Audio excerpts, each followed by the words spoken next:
Hare Krishna.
Okay. Okay. So regarding YouTube కొంచెం YouTube అవ్వట్లేదు. But anyhow recording జరుగుతుంది కాబట్టి దీన్ని రికార్డ్ చేసి యూట్యూబ్ లో తర్వాత అప్లోడ్ చేస్తాం. సో అందరూ కూడా జూమ్ లో వినొచ్చు. Yeah. So Hare Krishna. Now ఈ రాముడికి అవతారం ఎప్పుడు జరిగిందంటే మనకున్న 28వ సైకిల్ నడుస్తుంది కాబట్టి దానికి ముందు 24వ సైకిల్లో ద్వాపర యుగంలో రాముడికి అవతారం జరిగింది. అంటే దీని ముందు 25, 26, 27 3 మహాయుగాలు గడిచిపోయి దాని తర్వాత 28వ సైకిల్లో మనం ఇప్పుడున్నాం. అంటే రాముడు సరాసరి సుమారుగా వచ్చి 1,78,00,000 సంవత్సరాలు అయింది రాముడు వచ్చి ఈ ప్రపంచంలో అవతారం ఎత్తి, ఈ భూలోకంలో. సో 1,78,00,000 సంవత్సరాల కిందన రాముడికి అవతారం ఈ ప్రపంచంలో జరిగింది. సో అప్పటి నుంచి మనకి రామాయణం వస్తుంది. అందుకే పరీక్షిత మహారాజు దగ్గర శ్రీమద్ భాగవతం పరీక్షిత మహారాజుకి సుఖదేవ గోస్వామి చెప్తున్నప్పుడు ఆయన ఏమన్నారంటే, రామాయణం నువ్వు చాలా సార్లు వినే ఉంటావు. ఇప్పటికి ఎన్నో సార్లు అనేక రకాల వ్యాఖ్య అంటే రామాయణం గురించి అనేక రకాల లీలలు, ఒక్కొక్క క్యారెక్టర్ యొక్క ప్రత్యేకమైన విశిష్టమైన లక్షణాలు ఇవన్నీ కూడా నువ్వు వినే ఉంటావు. అందువల్ల నువ్వు అన్ని చాలా క్లుప్తంగా రామాయణాన్ని ఎక్స్ప్లెయిన్ చేశారు భాగవతంలో 9వ స్కందంలో సుఖదేవ గోస్వామి. అంటే ఎక్కువ డీటెయిల్ గా చెప్పకుండా. సో మనం రామాయణం రాముడు అవతారం రావడానికి కారణాలు ఏమిటి అని మనం ఆచార్యులు మనకి ఏం చెప్తున్నారంటే 4 కారణాలు చెప్తున్నారు. ఒకటి, మొదటి కారణం జనరల్ గా ఎప్పుడైనా సరే ఈ భౌతిక ప్రపంచంలో ఎప్పుడైనా ఈ దానవులు రాక్షసుల యొక్క లక్షణాలు, రాక్షసుల యొక్క వైపరీత్యమైన వాళ్ళ యొక్క ఘోర కృత్యాలు ఇవన్నీ కూడా ఎక్కువగా జరుగుతున్నప్పుడు దేవతలందరూ వెళ్ళి పాల సముద్రంలో అంటే క్షీర సముద్రం పాల సముద్రంలో శ్వేత ద్వీపంలో ప్రతి విశ్వంలోని క్షీరోసాయి విష్ణు యొక్క లోకం ఉంటుంది. ఆ లోకంలో పాల సముద్రంలో ఆయన శయనిస్తాడు. ఆయన దగ్గరికి ఆ విశ్వంలో ఉన్న దేవతలందరూ వెళ్ళి ఆయన రక్షణ కోసం వెళ్తారు, అవతారమని వేడుకుంటారు. ఆ విధంగా ప్రతి అవతారానికి ఫర్ ఎగ్జాంపుల్ కృష్ణుడు అవతారం వచ్చినప్పుడు కూడాను మనం భాగవతంలో మనం మొదటి 10వ స్కందంలో కృష్ణుడు అవతారం వచ్చినప్పుడు దేవతలందరూ వెళ్ళి క్షీరసాగర సముద్రంలో విష్ణువుని ప్రార్థించడం అది మనం చదవగలం. సో ఆ విధంగా ఈ రాముడి సమయంలో కూడా దేవతలందరూ ప్రార్థించారు. రావణుడి యొక్క ఘోర కృత్యాలు ఇవన్నీ ప్రస్తావించడానికి ఇవన్నీ చెప్పడానికి. అప్పుడు విష్ణువు ఏమన్నాడంటే, సరే నేను వస్తాను, కానీ మీరు మాట ఇవ్వాలి, మీరు కండిషన్ దానికి. ఆ కండిషన్ మీరు ఒప్పుకోవాలి. ఏమిటా కండిషన్? ఆ కండిషన్ ఏమిటంటే మీరందరూ కూడా దేవతలు. వీళ్ళందరూ మీ దేవతా రూపాలు వదిలేయాలి. వదిలేసి వానర రూపాలని ధరించాలి. వానర రూపాలు ధరించాలని అడిగారు. వానర రూపం అంటే కోతి రూపం. మీరందరూ కూడా కోతి రూపాలని ధరించాలి. ధరించి ఈ యొక్క భౌతిక ప్రపంచంలో జన్మించాలి. ఈ యొక్క లోకంలో జన్మించాలి. జన్మించి మీరందరూ కూడా నాతో లీలలో పాల్గొనాలి. అంటే దేవతలందరూ ఓకే. మీరు చెప్పిన కండిషన్ మేము అందరం ఒప్పుకుంటున్నాం. మీరేం చెప్పినా సరే ఓకే. మేము ఒప్పేసుకుంటాం అని చెప్పి దేవతలందరూ ఒప్పుకున్నారు. ఈ దేవతలందరూ కూడా వానర రూపాల్లో జన్మించారు ఈ రాముడి యొక్క అవతారంలో. వాళ్ళు జన్మించి వాళ్ళందరూ కూడా ఇంకో విషయం, ఇక్కడ వాళ్ళందరూ రాముడికి సహాయం చేశారు.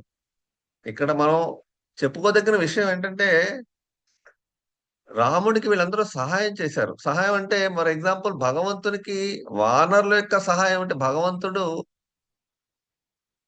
ఒక జస్ట్ వానరులు అంటే జనరల్‌గా ఫర్ ఎగ్జాంపుల్ కోతి ఒక వానర్ అంటే పెద్దగా లెక్కే ఉండదు. అంటే అందరూ పెద్దగా నిర్లక్ష్యంగా చూస్తారు. అంటే మనకి వాల్యూ ఉండదు. విలువ ఉండదు జనరల్‌గా వానరులంటే.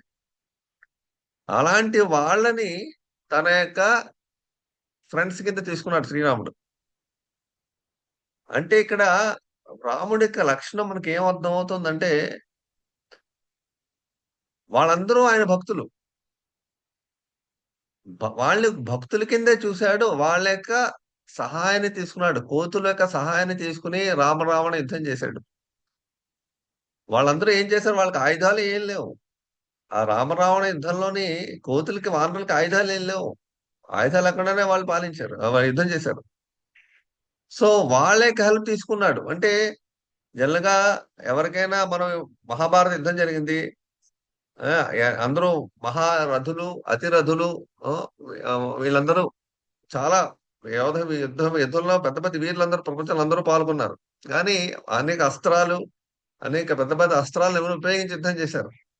ఇక్కడ రాముడు ఇలాంటి వానరులతో యుద్ధం చేశాడు. దానికి కూడా అంటే భగవంతునికి ఆహ్, ఎలాంటి వానరులతో, జంతువులతో కలిపి వాళ్ళ సహాయం తీసుకోవడం కూడా ఆయనకి ఆ యొక్క వ్యత్యాసం ఉండదు భగవంతుడికి. ఆ విధంగా వానర సహాయంతో యుద్ధం చేసి మనల్ని అంటే వాళ్ళందరూ నా భక్తులు. అందరికీ నా భక్తులకి నేను రక్షణగా ఉండాలి. ఆ విధంగానే ఆలోచించి వాళ్ళని చూసుకుంటూ, వాళ్ళని జాగ్రత్తగా చూసుకుంటూ అందుకే మనం చూస్తాం. ఆహ్, రాముడు వానరులకి చాలా జాగ్రత్తగా అన్ని రకాల ఏర్పాట్లు అంటే ఈ వారధి కట్టే ముందు రామేశ్వరం ముందు తిరుప్పల అనే ఒక ప్రదేశంలో వారధి కట్టడం జరిగింది. అక్కడ వాళ్ళందరికి సరైన ఏర్పాట్లు చూసిన అక్కడి నుంచి ఆయన ఇది స్టార్ట్ చేశాడు బ్రిడ్జ్. వారధి సేతుబంధనం. సో వాళ్ళకి కావాల్సిన వాళ్ళ రక్షణ చూసుకుంటూ ఉన్నాడాయన. ఆ విధంగా ఆ కండిషన్ బట్టి వానరలాగా మీరు జన్మించాలి. అప్పుడు నేను మీ యొక్క సహాయం తీసుకొని నేను ఈ లీల చేస్తాను అని చెప్పి ఫస్ట్ కండిషన్ అందుకు అదే ఫస్ట్ కారణం. అంటే ఏంటంటే రాముడు దేవతలు ప్రార్థించడం, ఆయన దేవతల కోరికని మన్నించి దేవతల్ని వానరుల కింద జన్మించమని అడగడం అది ఫస్ట్ కారణం. రెండో కారణం ఏంటంటే ఋషులందరూ విష్ణువుని ప్రార్థించారు. ఏం ప్రార్థించారంటే రాక్షసులు అనేక మంది వచ్చి మా యజ్ఞాల్ని, మా తపస్సుల్ని, మా ధ్యానాల్ని భంగం చేస్తున్నారు. నువ్వొచ్చి మమ్మల్నందరినీ రక్షించాలి. వాళ్ళందరినీ సంహరించి మమ్మల్ని రక్షించాలి. మా యొక్క యజ్ఞాల్ని, మా యొక్క ధ్యానాలు వీటినన్నిటిని మా తపస్సుల్ని కాపాడడానికి మమ్మల్ని జాగ్రత్తగా చూసుకోవడానికి నువ్వు రావాలని చెప్పి ఋషులందరూ ప్రార్థన చేశారు. అందుకే రెండవ కారణం అది. మూడో కారణం ఆచార్యులు ఏం చెప్తున్నారంటే ఒకసారి వైకుంఠంలో శ్రీ మహాలక్ష్మి నారాయణుడికి సేవ చేస్తుంది. సేవ చేస్తుంటే నారాయణుడు ఆహ్, నారాయణతో శ్రీ మహాలక్ష్మి అడుగుతోంది. ఏమడుగుతోందంటే, "స్వామి నాకో చిన్న కోరిక. నాకెప్పటినుంచో కోరికుంది గానీ అది తీరట్లేదది." అంటే నారాయణుడు వెంటనే లక్ష్మీదేవితోని "అదేంటిది వైకుంఠ లోకం ఇది. వైకుంఠ లోకంలో కోరికలు తీర తీరలేదు అనే ప్రశ్నే రాదసలు. ఇక్కడ మ మనకి లభించింది కా మనకి కావాల్సింది ఏదైనా ఇక్కడ దొరుకుతుందా? ఏ కోరికైనా ఇక్కడ తీరుతుంది. ఎలాంటి అవరోధాలు మనకిక్కడ ఉండవు. అలాంటి వైకుంఠ లోకం ఇది. ఇక్కడ నీకు తీరలేని కోరికంటూ ఏముంది అంటే, నాకు ఎప్పటినుంచో కోరికుంది అనంటూ. ఎప్పటినుంచో కోరికుందంటే ఎప్పటినుంచో ఉన్న కోరిక చెప్పంటే, ఏం లేదు. నేను మీకు శాశ్వతంగా సేవ చేస్తూనే ఉన్నాను. గానీ నాకింకా తృప్తి కలగట్లేదు. అంటుంది లక్ష్మీదేవి. అదేంటి, నీకు తృప్తి కలగకుండా ఉండడానికి నాకేం కారణం కనిపించట్లేదు. ఎందుకంటే నువ్వు తప్ప ఇంకెవ్వరు, నీకు కాంపిటీషనే లేదు ఇక్కడ. లక్ష్మీదేవికి వైకుంఠంలో కాంపిటీషనే లేదు. ఆవిడకి సేవ చేయడానికి, విష్ణువుకి, నారాయణకి, ఆవిడకి కాంపిటేటివ్ గా ఉన్న వాళ్ళు ఎవరు లేరు అక్కడ. నీకు కాంపిటీషన్ లేనప్పుడు ఇంకా నీకు తృప్తి కలగకుండా ఉండడానికి నాకేం కారణం కనబట్లేదు అంటారు నారాయణ. అప్పుడు లక్ష్మీదేవి ఉంటుంది, కాదు, మీరు నేను మన ఇద్దరమే ఉండి ఒక ప్రదేశంలో, నేను మీకు సెక్లూడెడ్ ప్లేస్, ఒంటరిగా మీకు సేవ చేయాలి, ఎవరు ఉండకూడదు అని అంటుంది లక్ష్మీదేవి. అప్పుడు నారాయణ అంటాడు, అదేమిటి, ఇక్కడ ఎవరు లేరు, ఎవ్వరు ఇక్కడ లేరు వైకుంఠ లోకంలో, ఈ శ్వేత ద్వీపంలో నువ్వు నేనే ఉన్నా, ఎవరు లేరు. ఇక్కడ ఎవరు లేరని కాదు, ఇక్కడ చూడండి, అనంతశేషుడు కొన్ని వేల పడగలతో కళ్ళు అప్పగించి చూస్తున్నాడు నేను చేసే సేవ, ఎవరు లేకపోవడం ఏమిటి ఇక్కడ. ఓహో, అలాగా, అయితే ఏం చేద్దామంటే, నాకు ఎవరూ లేని ప్రదేశం కావాలి, అక్కడ మీకు నేను సేవ చేయాలి. ఆ కోరిక నాకు తీరట్లేదు వైకుంఠంలో. సో మీ కోరిక నేను నీ కోరిక నేను తీర్చాలంటే, అప్పుడు విష్ణు అంటాడు, నేను అవతారం ఎత్తాలి. అవతారం ఎత్తి ఆ అవతారంలోని నువ్వు నేనే నువ్వు నేను ఒక ప్రదేశంలో ఉండి నువ్వు నాకు సేవ చేసే అవకాశాన్ని కల్పించాలి. అప్పుడు ఒక అవతారాన్ని దాల్చి నేను ఆ యొక్క అవకాశాన్ని కల్పించాలని చెప్పి రాముడు కింద అవతారం ఎత్తాడు ఆయన. ఎత్తి, అప్పుడు మనకు డౌట్ వస్తుంది, రాముడి అవతారం అయితే ఎక్కడ? రాముడి అవతారం ఎత్తాడు, సీతాదేవి కింద లక్ష్మీదేవి వచ్చింది. వచ్చిన తర్వాత సీతాదేవి వివాహం అయింది. వివాహం అయిన తర్వాత రాముడు అయోధ్యలో ఉన్నాడు సీతాదేవితో. సీతాదేవితో రాముడు అయోధ్యలో ఉన్నా సరే, రాముడిక భక్తులు విపరీతంగా ఉన్నారు. ఎందుకంటే అయోధ్యలో అందరూ రామభక్తులే. రాముడిని చూడందే వాళ్ళకి క్షణం గడవదు. రాముడిని చూడందే వాళ్ళకి ఒక క్షణం కూడా గడవదు. రాముడిని చూస్తూ ఉండాలి వాళ్ళందరికీ. రాముడితో ఎప్పుడు సహవాసం రాముడి సాంగత్యాన్ని పొందాలి. రాముడి యొక్క సహచర్యలు ఎప్పుడూ ఉండాలి. ఈ యొక్క భావం అందరికీ. వాళ్ళందరూ రాముడితోనే ఎప్పుడు కలిసి పొద్దునే సాయంత్రం ఇదే రోజు అసలు రాముడితో గ్యాప్ లేకుండా వాళ్ళ యొక్క కలవడం, వాళ్ళు రాముడితో ఉండడం, రాముడితో మాట్లాడడం, ప్రజలందరూ ఈ విధంగా రోజు గడుస్తుంది. సీతాదేవి చూసి కొన్నాళ్ళకి ఈ అయోధ్యలో అసలు మీకు ఎంతో మంది భక్తులు, మీ భక్తులందరూ కూడా మొబైల్ కావాలి, మీ భక్తులందరూ కూడా ఆ మిమ్మల్ని ఒక క్షణం కూడా వదలట్లేదు. నేను కండిషన్ పెట్టాను గుర్తుందా, వైకుంఠ లోకంలో ఈ అవతారం ఎత్తినప్పుడు మీకు నేను సేవ చేయడానికి ఒంటరిగా కండిషన్ మీకు గుర్తుందా? కానీ ఇక్కడ నేను చూస్తే ఒక క్షణం కూడా మీకు ఖాళీ ఉండట్లేదు అంటే, ఇప్పుడు రాముడు అంటాడు, ఆ సమయం కూడా వస్తుంది, నువ్వు కొంతకాలం వేచి వేచి చూడు, వెయిట్ చేయి అంటాడు రాముడు. ఆ సమయం రావడం, అది వనవాసం. ఆ వనవాసం భగవంతుడి లీల. వనవాసంలో రాముడు, సీతాదేవి మాత్రమే ఉన్నారు. లక్ష్మణుడు వాళ్ళ కాపలా ఉన్నాడు అంతే. లక్ష్మణుడు బయట ఉన్నాడు. వాళ్ళిద్దరూ కూడా ఆవిడ సీతాదేవి రాముడికి సేవ చేయడం. సో లక్ష్మణుడి యొక్క ఇందులో ఎటువంటి లక్ష్మణుడు వాళ్ళిద్దరిని జాగ్రత్తగా చూసుకున్నాడు అంతే. వాళ్ళిద్దరికి వాళ్ళ సేవకి ఎటువంటి భంగం రాకుండా చూసుకున్నాడు అంతే తప్పించి, ఒంటరిగా వాళ్ళు హ్యాపీగా వాళ్ళు సీతాదేవికి అరణ్యవాసంలో సేవ చేసే అవకాశం రాముడికి సీతాదేవి కలిగింది వనవాసంలో. అది ఆ విధంగా సీతాదేవి కోరిక రాముడు తీర్చాడు. లక్ష్మీదేవి కోరిక రాముడు ఈ రామావతారంలో తీర్చాడు. అది మూడో కారణం. అందుకే రామావతారం దాల్చవలసి వచ్చిందని ఆచార్యులు చెప్తున్నారు. నాలుగో కారణం ఏంటంటే, బ్రహ్మ దేవుడికి ఒక కోరిక కలిగింది. ఏంటా కోరిక అంటే, నేను నారాయణ్ణి అర్చించాలి, సేవించాలి అని. సేవించాలని కోరిక కలిగింది. ఆయన కోరిక కలిగినప్పుడు ఆయనకి నారాయణ్ణి విగ్రహారాధన, నారాయణ విగ్రహానికి సేవ చేయాలి, అర్చించాలి, అర్చన చేయాలని. వెంటనే ఆయన శ్వేతద్వీపంలో పాలసముద్రంలో నారాయణుడికి ధ్యానం చేసి నారాయణుడికి ప్రార్థన చేస్తే, నాకు నీ విగ్రహాన్ని కావాలి, నాకు ఈ విగ్రహాన్ని నువ్వు నాకు ఇప్పించు అని చెప్పి ప్రార్థన చేశారు బ్రహ్మదేవుడు. చేసినప్పుడు శ్వేతద్వీపంలో ఆ పాలసముద్రంలోంచి నారాయణుడి శేషపాల్పై పడుకున్న అద్భుతమైన అందంతో సౌందర్యంతో విగ్రహం బాలసముద్రం నుంచి బయటకు వచ్చింది.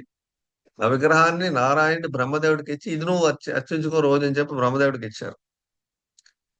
బ్రహ్మదేవుడికి ఇచ్చిన తర్వాత బ్రహ్మ ఎన్నో యుగాలు దాన్ని అర్చించి, ఎంతో కాలం అర్చించిన తర్వాత ఆ యొక్క విగ్రహాన్ని ఆ యొక్క ఆ, అంటే అనంతశేషుడు నారాయణతో ఉండడం, ఆ విగ్రహాన్ని ఇక్ష్వాకు మహారాజు సూర్యుడికి ఇచ్చారు. సూర్యదేవుడికి. సూర్యదేవుడు కొన్నాళ్ళు దాన్ని సేవ చేసిన తర్వాత ఇక్ష్వాకు మహారాజు సూర్యవంశంలో వచ్చి ఇక్ష్వాకు మహారాజుకి ఇచ్చారు. ఇక్ష్వాకు మహారాజు ఎన్నో సంవత్సరాలు, వేల సంవత్సరాలు దాన్ని అర్చిస్తూ అదే వాళ్ళ వంశ పరంపరలో దశరథ మహారాజు వరకు వచ్చింది ఆ విగ్రహం. వచ్చిన తర్వాత రాముడు కూడా అదే విగ్రహాన్ని సేవ చేశాడు. సేవ చేసి ఆ విగ్రహాన్ని తీసుకెళ్లి ఆ విగ్రహాన్ని సేవ చేస్తున్నాడు రోజు. సో రామరావణ తర్వాత రామాయణం మధ్య రామరావణ యుద్ధం అయిపోయింది. సో దశరథ మహారాజు రాముడు అర్చన చేసే విగ్రహం వాళ్ళ ఇంట్లో ఉంది అయోధ్యలో. అప్పుడు విభీషణుడు యుద్ధం అయిపోయిన తర్వాత విభీషణుడు పట్టాభిషేకం జరుగుతుంది లంకలో. విభీషణుడు రాజు అయిపోతాడు. మళ్ళీ విభీషణుడు అయోధ్యకు వస్తాడు రాముడు పట్టాభిషేకానికి. వచ్చి విభీషణుడు రాముడు అడుగుతాడు, నేను వదిలేసి ఉండలేను, నీ యొక్క ఆ సహచర్యం పొందకుండానే ఉండలేను, నాకు ఏదో విధంగా నేను లంక వెళ్ళి తిరిగి వెళ్ళడానికి నాకు అనిపించట్లేదు, నీతోనే ఎప్పుడు ఉండాలనుంది. అప్పుడు రాముడు అంటాడు, అక్కడ లంక రాజుగా నువ్వే పరిపాలన చెయ్యాలి, నువ్వు ఎక్కడుంటే ఎలా జరుగుతుంది అక్కడ రాజ్య పరిపాలన అంటే, అప్పుడు రాముడు ఓ పని చెయ్యి, నేనే స్వయంగా నా విగ్రహాన్ని నేను నీకు ఇస్తాను, అది రోజు అర్చించు, నేను నీతో పాటు ఎప్పుడు ఉంటాను అని చెప్పి ఆ యొక్క రాముడు తన దశరథ మహారాజు తను అర్చించిన రంగనాథుడి విగ్రహాన్ని విభీషణుడికి ఇస్తాడు. విభీషణుడు ఆనందంగా తీసుకుని ఆ విగ్రహాన్ని పట్టుకుని ఆకాశ మార్గంలో వెళ్తూ దక్షిణ భారతం సైడ్ వెళ్తూ అలా వెళ్తూ శ్రీలంక వెళ్ళాలి కదా. శ్రీలంక కన్నా ముందు కొంచెం ముందు వచ్చేసరికి శ్రీరంగం వచ్చేసరికి ఆ విగ్రహాన్ని నారాయణ అనుకుంటాడు, ఇక్కడ ప్రదేశం చాలా బాగుంది, ఇక్కడ నేను ఉందాం అనుకుంటానా ఆయనకి తలచి, ఆయనకి ఎందుకు ఆ తలంపు వచ్చింది అంటే, ఇక్కడ విషయం ఏంటంటే ఇప్పటి వరకు కూడా నారాయణుడు కూడా కోరిక ఉంది. ఆ కోరిక ఏంటంటే ఇప్పటి వరకు కూడా ఎన్నో వేల సంవత్సరాలు మహారాజులు, చక్రవర్తులు ఆయనకు సేవ చేస్తున్నారు, ఆయన అర్చిస్తున్నారు. అది బ్రహ్మదేవుడి కోరిక మీద ఆయన ఉద్భవించాడు పాలసముద్రంలో. కానీ తనంతట తానే స్వయంగా రావాలి అని అనుకోలేదు. తనంతట తానే స్వయంగా ఎక్కడో చోట వెలిసి అక్కడ తనంతట స్వయంగా ఎక్కడో చోట ఉండి మిగతా అందరూ కూడా ఆయనకు సేవ చేయడం అనేది అవకాశం ఆయనకు కలగలేదు. బ్రహ్మదేవుడి కోరిక మీద ఉద్భవించడం, ఆ తర్వాత మహారాజ చక్రవర్తులందరూ తర్వాత వంశ వంశపారంపర్యంలో ఉన్న వాళ్ళందరూ సేవ చేయడం వల్ల, అంతేగాని ఆయన ఎప్పుడు కోరుకోలేదు.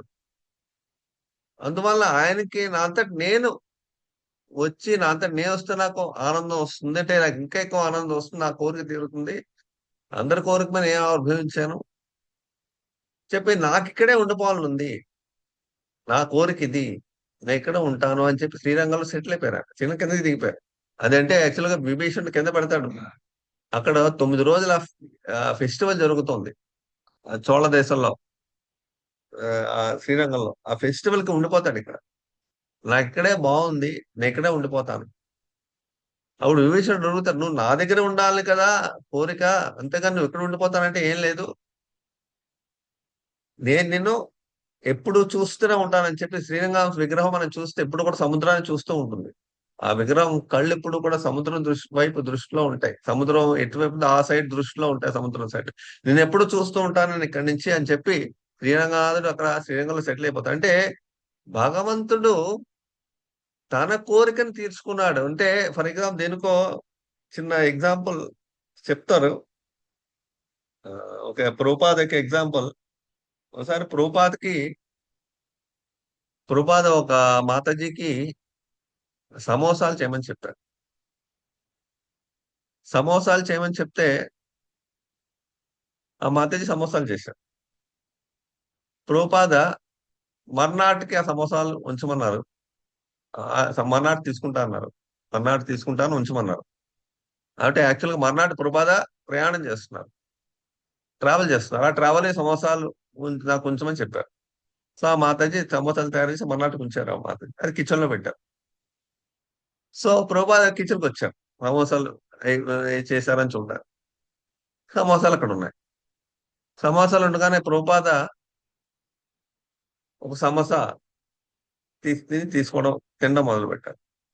వెంటనే మాతాజీ వచ్చి, మా ప్రభుపాద్, మీరు రేపటికి కదా సమోసాలు చేయమని చెప్పారు, రేపటికి ఉంచమని చెప్పారు కదా, ఇవాళ మీరు తినేస్తున్నారు ఏమిటారు. అప్పుడు ప్రభుపాద్ అంటారు, సో రేపటికి ఉంచమని చెప్పాను కానీ ఇవాళ వాటిని తినకూడదా నేను ఏమిటి అని అడుగుతాను. ఇవాళ తినకూడదు, ఇవాళ తినొచ్చు కదా నేను.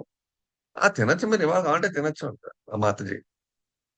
ఇంకో సమోసా తీస్తుంది, మళ్ళీ ఇంకో సమోసా తీసుకుంటారు. అదే మూడో సమోసా తింటూ ఉంటారు.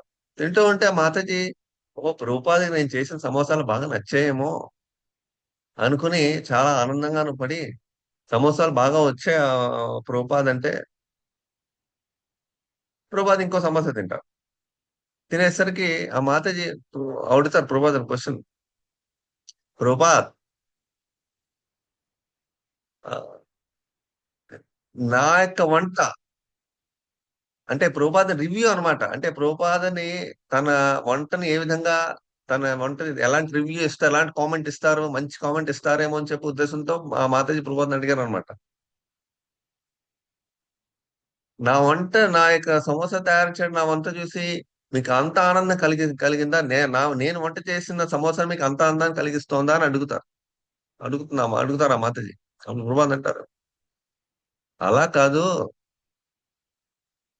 నేను వం నేను వండుకొని తింటే నాకు ఆనందంగా ఉంటుంది యాక్చువల్ గాను, నేను వండుకొని తింటే నాకు ఆనందంగా ఉంటుందని సమాధానం చెప్తారు. అంటే ఇక్కడ అర్థం ఏంటంటే, నా అంతట నేను చేస్తే నాకు ఆనందంగా ఉంటుంది అని సమాధానం చెప్పారు. అంటే ఇక్కడ అలాగే శ్రీరంగనాథుడు ఆయనంతట ఆయనే ఇక్కడ ఉండాలి అనుకుని ఇక్కడ సెటిల్ అయిపోతే ఆయనకు ఆనందం. అప్పటి వరకు ఆయనకి ఆ కోరిక, అంటే ఆ శ్రీరంగనాథుడికి సంతృప్తి పూర్తిగా కలగలేదు. రామావతారంలో శ్రీరంగనాథుడు సంతృప్తి కలిగింది. తనంతట తనే ఉండి ఇక్కడ సేవ చేయించుకొని తన ప్లేస్ ని తనే వెతుక్కుని, తన ప్లేస్ ని తనే చూసుకుని, తన యొక్క అర్చన తనే చూసుకుని ఉంటే నా కోరిక నాకు ఉంది అంతే. మించి ఇప్పటి నుంచి మిగతా వాళ్ళందరూ అర్చన చేస్తున్నారు కానీ వాళ్ళందరూ నన్ను ఇక్కడ అక్కడ తిప్పుతున్నారు. బట్ అన్ని వంశపారపరంగా వచ్చింది ఇది. బట్ నా అంతటి నేనే ప్లేస్ నేను ఉంటే నాకు ఆనందంగా ఉంటుంది. అది నాకు ఇప్పుడు బాగుంది శ్రీరంగం, ఎంత ఇక్కడే సెటిల్ అయిపోతానని చెప్పి రంగారావు ఇక్కడే సెటిల్ అయిపోయారు. అలాగే ఆయనంతటా ఆయనే చేసుకుంటే ఆయనకు బాగుంటుంది. ప్రభుపాద కూడా ఆ విధంగా ఆ చిన్న కనెక్షన్ అనమాట ఆ ప్రభుపాద స్టోరీ. సో ఈ విధంగా 4 కారణాలు ఈ యొక్క రాముడికి అవతారం ఈ ప్రపంచంలో రావడానికి. సో రాముడి అవతారం జరిగినప్పుడు ఇది అవతార యొక్క కారణాలు. సో ఇలాగే మనకి రాముడి యొక్క దివ్య లక్షణాలు కూడా ఎన్నో ఉన్నాయి. ఆ రాముడి యొక్క లక్షణాలు అయితేనేమి, అలాగే శత్రుఘ్నుడు, భరతుడు, లక్ష్మణుడు యొక్క లక్షణం, సీతాదేవి యొక్క లక్షణాలు, ఇవన్నీ కూడాను ఒక్కొక్క లక్షణాలు కూడా మనకి ఎన్నో పాఠాలని మాత్రమే కాదు, ఎన్నో లెసన్స్ కాదు, మనం ఎంతో అద్భుతంగా వినడానికి వినసొంపుగా ఉంటాయి. మనకు ఆనందాన్ని ఇస్తాయి. అంటే భగవంతుడు చేసే ప్రతిదీ కూడాను దివ్యమైనవి అని చెప్పి భగవద్గీతలో కృష్ణుడు మనకి జన్మ కర్మ చమే దివ్యం, ఆయన యొక్క లక్షణాలన్నీ కూడా దివ్యమైనవి, ఆనందాన్ని ఇస్తాయి. అందుకే రామాయణం ఎన్నిసార్లు విన్నా సరే మనకి బోరు కొట్టదు. రామాయణం ఎన్నిసార్లు విన్నా మనకి బోరు కొట్టదు. ఎందుకంటే రామ అనే పదంలోనే ఎంతో ఆనందం ఉంది అని చెప్పి శివుడు పార్వతీదేవికి చెప్తారు. శ్రీరామ రామ రామేతి రమే రామే మనోరమే సహస్రనామ తత్తుల్లో రామనామ రామే. శ్రీరామ రామ రామేతి రమే రామే మనోరమే. ఆ రామ అని అనుకుని మనోరమే, నా మనసు ఎంతో ఆనందాన్ని పొందుతుంది అని చెప్పి శివ భగవానుడు చెప్పడం విష్ణు సహస్రనామంలో. రామ అని చెప్పి యోగులందరూ కూడా ఆ యొక్క ఆనందాన్ని హృదయంలో ఎంతో పొందుతూ ఉంటారు. ఆత్మారాములు అంటే ఆత్మారాములు అంటే వాళ్ళ ఆత్మ ఎంతో ఆనందాన్ని ఆ శ్రీరామచంద్రుడిని స్వరూపాన్ని ఊహించుకుంటూ ఎంతో ఆనందాన్ని పొందుతారు. ఆ రూపాన్ని ఊహించుకుంటూ, రూపాన్ని చూస్తూ ఎంతో ఆనందాన్ని ఆ యొక్క ఆ యోగులైతేనేమి, మునులైతేనేమి, అలాగే మనుషులు కూడా రామకథను వింటూ ఎంతో తన్మయత్వంలో ఉండిపోతారు.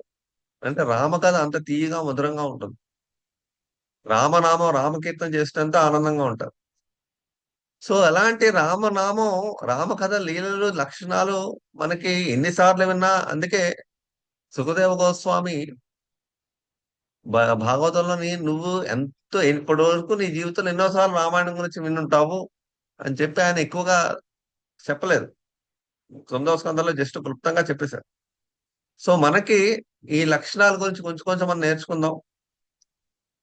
కొన్ని లక్షణాలు మనం డిస్కస్ చేద్దాం. కొన్ని లక్షణాలు మనకి ఉన్న టైంలో కొన్ని. సో రాముడి యొక్క అనేక లక్షణాలు ఉన్నాయి. అంటే సత్యసంధత, అలాగే ప్రజాహిత, జ్ఞాన సంపన్న, శుచి, రకరకాల లక్షణాలు ఆయనలో ఉన్నాయి. అలాగే భరతుడి యొక్క దివ్యమైన లక్షణాలు, లక్ష్మణుడి యొక్క దివ్యమైన, ఇవన్నీ కూడా అద్భుతంగా భక్తులు ఎన్నో ఇస్కాన్ లో కూడా చాలా మంది భక్తులు రామకథల్ని చాలా అద్భుతంగా ప్రవచనాలు చేస్తారు. అలాగే ఎంతో మంది వైష్ణవ ఆచార్యులు రామకథల్ని చాలా అద్భుతంగా ఒక్కొక్క కథనంలో ఉన్న విశేషమైన లీలల్ని చాలా అద్భుతంగా వాళ్ళ యొక్క పాత్రల యొక్క లక్షణాలని, పాత్రల యొక్క ఆ ప్రాధాన్యత ఎంత బాగుంది, వాళ్ళు ఏ విధంగా ఆ ఒక్కొక్క క్యారెక్టర్ యొక్క లక్షణాలు ఏ విధంగా ఎక్స్ప్లెయిన్ చేస్తారంటే మనకి వినడానికి ఎంతో బాగుంటుంది. జస్ట్ మనం కొన్ని ఎగ్జాంపుల్స్ మనం డిస్కస్ చేద్దాం. సో ఒక్కొక్క లక్షణం కొన్ని తీసుకుంటే, రాముడు సత్యసంధుడు, అలాగే రాముడు ధర్మజ్ఞ.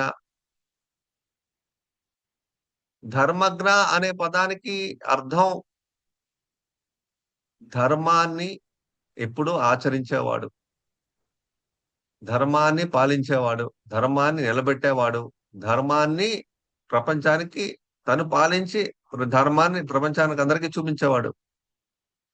సో ఆ విధంగా ధర్మాన్ని ఏ విధంగా రాముడు పరిపాలిస్తున్నాడు అని మనం చూస్తే ఆ క్లియర్ కట్ గా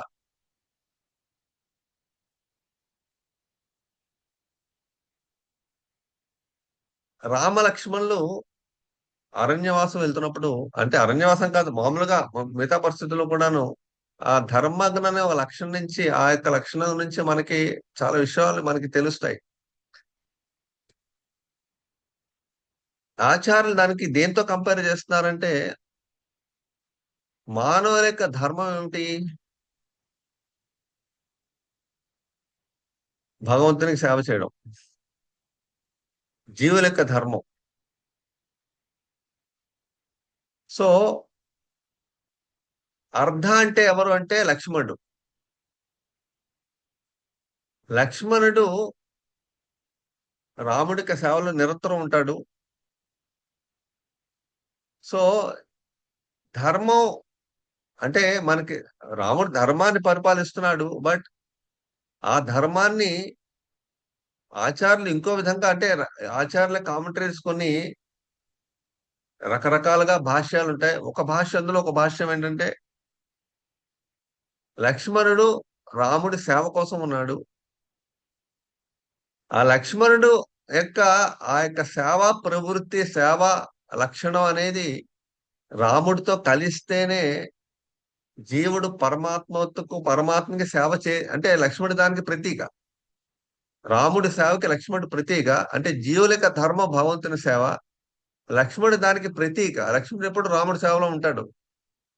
మనకి మనం రాముడు వనవాసంలో కూడా లక్ష్మణుడు రాముడు సేవ తప్పించి ఏమీ చేయలేదు. అంటే ఆఖరికి నిద్రాహారాలు కూడా లేకుండా లక్ష్మణుడు రాముడి సేవ 24 అవర్స్ ఆఖరికి ఒకసారి మనం వినే ఉంటాం. ఒకసారి రాముడు ఏదో పండు ఇచ్చినప్పుడు ఆయన తినకుండా ఎక్కడో దాచుకున్నాడని.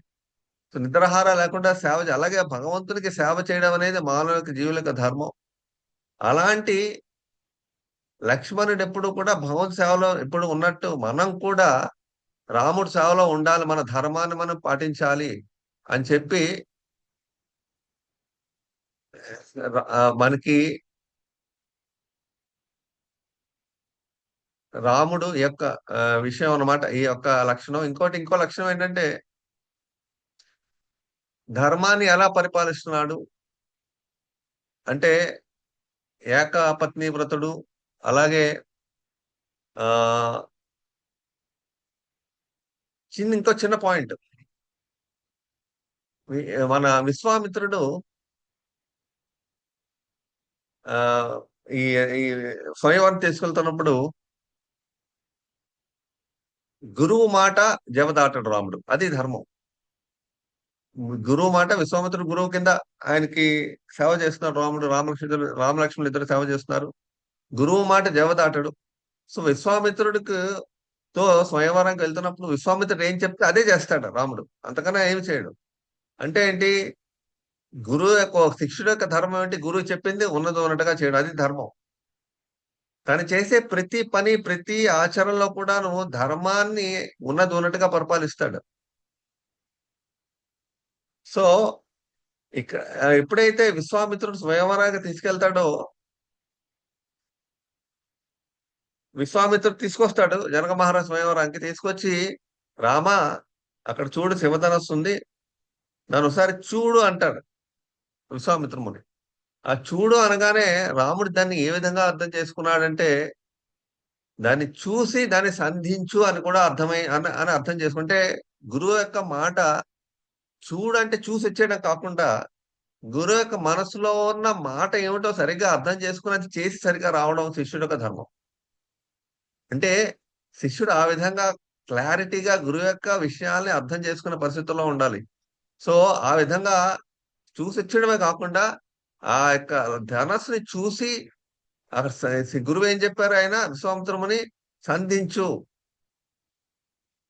ఓహో అని చెప్పి రాముడు ఆ ధనస్సును ముట్టుకున్న తర్వాత అంటే స్వయంవరంలోని అందరు రాజులు అక్కడ ఆ అందరు రాజులు అంటే ఆ ధనస్సు ఎంతో మంది చక్రవర్తులు వచ్చి ఆ ధనస్సుని ఎత్తడానికి ట్రై చేశారు.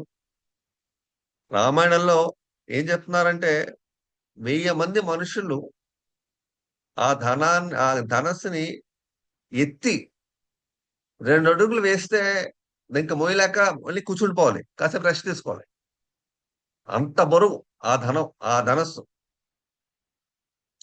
ఆ ధనస్సు ఎంత బరువు అంటే 1000 మంది మనుషులు దాన్ని ఎత్తి 2 అడుగులు వేయగానే వాళ్ళకి ఎత్తలేకపోతారు. ఇంకా వాళ్ళ శరీరంలో శక్తి పోతుంది. మళ్ళీ మళ్ళీ కింద కూర్చుని పోవాలి. అలాంటి అంత బరువున్న ధనస్సు అది. కాకపోతే మన భాగవతంలో చూస్తాం 300 మంది యోధ వీరులు ఆ ధనస్సుని ఎత్తి మోసేవారంట. అలాంటి అతి గౌరవమే అంత వెయిట్ అనమాట ధనస్సు. అలాంటి ధనస్సు సీతాదేవి అంటే సీతాదేవి యొక్క శక్తి ఎలాంటిదో మనకు తెలుస్తుంది. సీతాదేవి ఒకరోజు పిల్లలతో ఆడుకుంటూ ఆవిడ చాలా చిన్న వయసు 5-6 సంవత్సరాల వయసు చిన్న పిల్లలతో ఆడుకుంటూ ఆ పిల్లలందరూ అడుగుతారు, తోటలోని మంచి చెట్టుకి పువ్వులు ఉన్నాయి, ఆ పువ్వులు చాలా హైట్ లో ఉన్నాయి, మనకు అందట్లేదు. ఏ విధంగా పూలను మనం కోసుకోవాలి, పూలు కావాలి ఏదంటే అప్పుడు సీతాదేవి ఉంటుంది. అయితే మా ఇంట్లోని పెద్ద విల్లు ఒకటి ఉంది ధనస్సు, అది తీసుకొచ్చి నేను కోస్తానని చెప్పి ఆవిడ వెంటనే ఆ శివధనస్సు దగ్గరికి వెళ్ళిపోయి ఎడం చేత్తో ఇలా ఎత్తేసి ఆవిడ తోటలోకి వెళ్ళి టకటక పువ్వులు కోసేసి ఆ ధనస్సుతో ఆ పూలను కింద పడిపోతే అందరూ ఏరుకుంటారు. మళ్ళీ ధనస్సు ఇక్కడ పెట్టేస్తున్నారు. ఈ విషయాన్ని అక్కడున్న మినిస్టర్స్ ఇద్దరు కూడా చూస్తూ ఉంటారు. చూసి ఆశ్చర్యపోతారు. వాళ్ళకి గుండె హార్ట్ అటాక్ వచ్చినంత అవుతుంది. గుండె గుండె నొప్పి అనమాట. అది చూడగానే జస్ట్ చిన్న పిల్ల ఈ విధంగా ధనస్సుని ఎడం చేతి ఇలా పట్టుకుని తీసుకెళ్లిపోయి ఆ పువ్వులు కోసేసి మళ్ళీ పెట్టినగా చూడగానే వాళ్ళకి గుండె నొప్పి వచ్చినట్టు అయింది. వాళ్ళకి వెంటనే పరిగెట్టి జనక మహారాజు దగ్గరికి వెళ్ళి చెప్పిన తర్వాత జనక మహారాజుకి ఆయనకి ముందు నమ్మకం కలగలేదు. కానీ ఆయన చెప్పిన విషయం చూసి ఆయనకు అర్థం అవ్వలేదు. ఎందుకంటే వాళ్ళు చెప్పిన విషయం నమ్మిన తర్వాత ఆయనకు అర్థం అవ్వలేదు. ఆ శివధనుస్సుని ఈ విధంగా ఆవిడ సింపుల్ గా ఒక కర్ర పట్టుకున్నట్టు ఏ విధంగా దాన్ని శివధనుస్సుని ఆవిడ ఏ విధంగా హ్యాండిల్ చేస్తుందో చూస్తే జనక మహారాజు ఇలాంటి కూతురికి నేను ఎలాంటి భర్తని తీసుకురావాలి, ఈ ప్రపంచంలో శివుడు గాని లేకపోతే నారాయణ గాని వాళ్లే రావాలి, ఇంకెవరు భర్త కింద వచ్చే పరిస్థితే లేదు. ఈవిడికి నేను ఎలాంటి భర్త తీసుకురా, ఆయనకు అప్పటి నుంచే టెన్షన్. సో అప్పుడు విశ్వామిత్రుడు చెప్పిన మాట నా విని రాముడు వెంటనే ఆ ధనస్సు దగ్గరికి వెళ్తాడు. నమస్కారం పెట్టి ఇలా ఒక చేత్తో ఇలా ఎత్తి ఆ తాడు కట్టి లాగే సంధించేసరికి పెళ్ళమును విరిగిపోయిన తర్వాత విశ్వం మొత్తం కూడా ఆ సౌండ్ విశ్వంలోనే మొత్తం దద్దరిల్లి పై లోకాల్లో ఉన్న వాళ్ళు కూడా సౌండ్ వినిపించింది. బ్రహ్మలోకంలో ఉన్న వాళ్ళకి, పై లోకాల్లో ఉన్న వాళ్ళకి అందరికి వెంటనే ఆ సభలో ఉన్న వాళ్ళందరూ కూడా అన్కాన్షియస్ కింద పడిపోయారంట ఆ సౌండ్ విని. వెంటనే సీతాదేవి పరిగెట్టుకుంటూ వచ్చి దండేలా పట్టుకుని రాముడు మెడలో వేయడానికి. రాముడు ఆగనట్ట. ఆగని అంటే ఏంటి, గురువు చెప్పిన మాట ఏమిటి, దాన్ని సంధించు, ఆ శివధాన్ని సంధించి అన్నారు గురువు. అంతే, గురువు మాట అంటే అదే. సంధించాడు. పెళ్లి చేసుకోమని గురువు ఇంకా ఆర్డర్ చేయలేదు. అంటే ఆగు, నేను వచ్చిన పని శివధనుస్సుని ఎక్కువ పెట్టడం, అది ఎక్కువ అయిపోయింది. ఇక మీదట ఈ యొక్క ఇప్పుడు నా మెడలో దండ వేయడం అనేది నాకు ఇంకా ఆ డీల్ ఇంకా రాలేదు, ఆ కాసేపు వెయిట్ చేయి అని చెప్పి గురువు యొక్క ఆజ్ఞ, తల్లిదండ్రులకు ఆజ్ఞ తీసుకుని వాళ్ళ తల్లిదండ్రులకు వెంటనే విషయం పంపించి వాళ్ళని ఇక్కడికి రప్పించి వాళ్ళని ఒప్పుకున్న తర్వాత అప్పుడు దండం వేయించుకున్నాడు. అంటే ఏంటి, ధర్మాన్ని ఎగ్జాక్ట్ గా పరిపాలించాడు శ్రీరామచంద్రుడు. సో ఆ విధంగా ధర్మజ్ఞ అనమాట, యాజ్ ఇట్ ఈస్. ధర్మాల్లో ఎటువంటి అదే కృష్ణుడు యొక్క హ్యాండ్లింగ్ చూస్తే మనకి ఆశ్చర్యం వేస్తుంది. కృష్ణ హ్యాండ్లింగ్ ఎలా ఉంటుంది, శ్రీరామచంద్రుడు అంత ధర్మజ్ఞుడైతే కృష్ణుడు యొక్క లీలలు ఎలా ఉంటాయి? కృష్ణుడు యొక్క లీలలో అంత ఆపోజిట్. శ్రీరామచంద్రుడి లీలన్నీ కూడా ధర్మానుసారంగా ఉంటాయి. కృష్ణ యొక్క లీలలు కూడా అన్ని రూల్స్ ని కృష్ణ ఏం చేస్తాడు, ఖండించేసి అన్ని రూల్స్ ని పూర్తిగా అన్ని రూల్స్ విరుద్ధంగా వెళ్తాడు. కృష్ణ లీలన్నీ అలాగే ఉంటాయి కదా. Krishna breaks all the rules, Rama follows all the rules, Krishna breaks all the rules.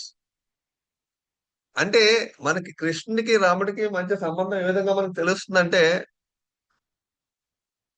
కృష్ణుడు యొక్క రూల్స్ బ్రేక్ చేసినా సరే మనకి కృష్ణుడితో ఆ యొక్క స్వీట్నెస్ వల్ల కృష్ణుడితో ఆ యొక్క భావాన్ని, మాధుర్య భావాన్ని ఆ భక్తులు పంచుకుంటారు. రాముడితో ఎంతో ఆనందాన్ని పొంది రాముడితో ఆ యొక్క అంటే దాస్య భావాన్ని రాముడితో పెంచుకుంటారు. ఇక్కడ రెండు విషయాలు మనం దాస్య భావం గురించి ఆలోచిస్తే,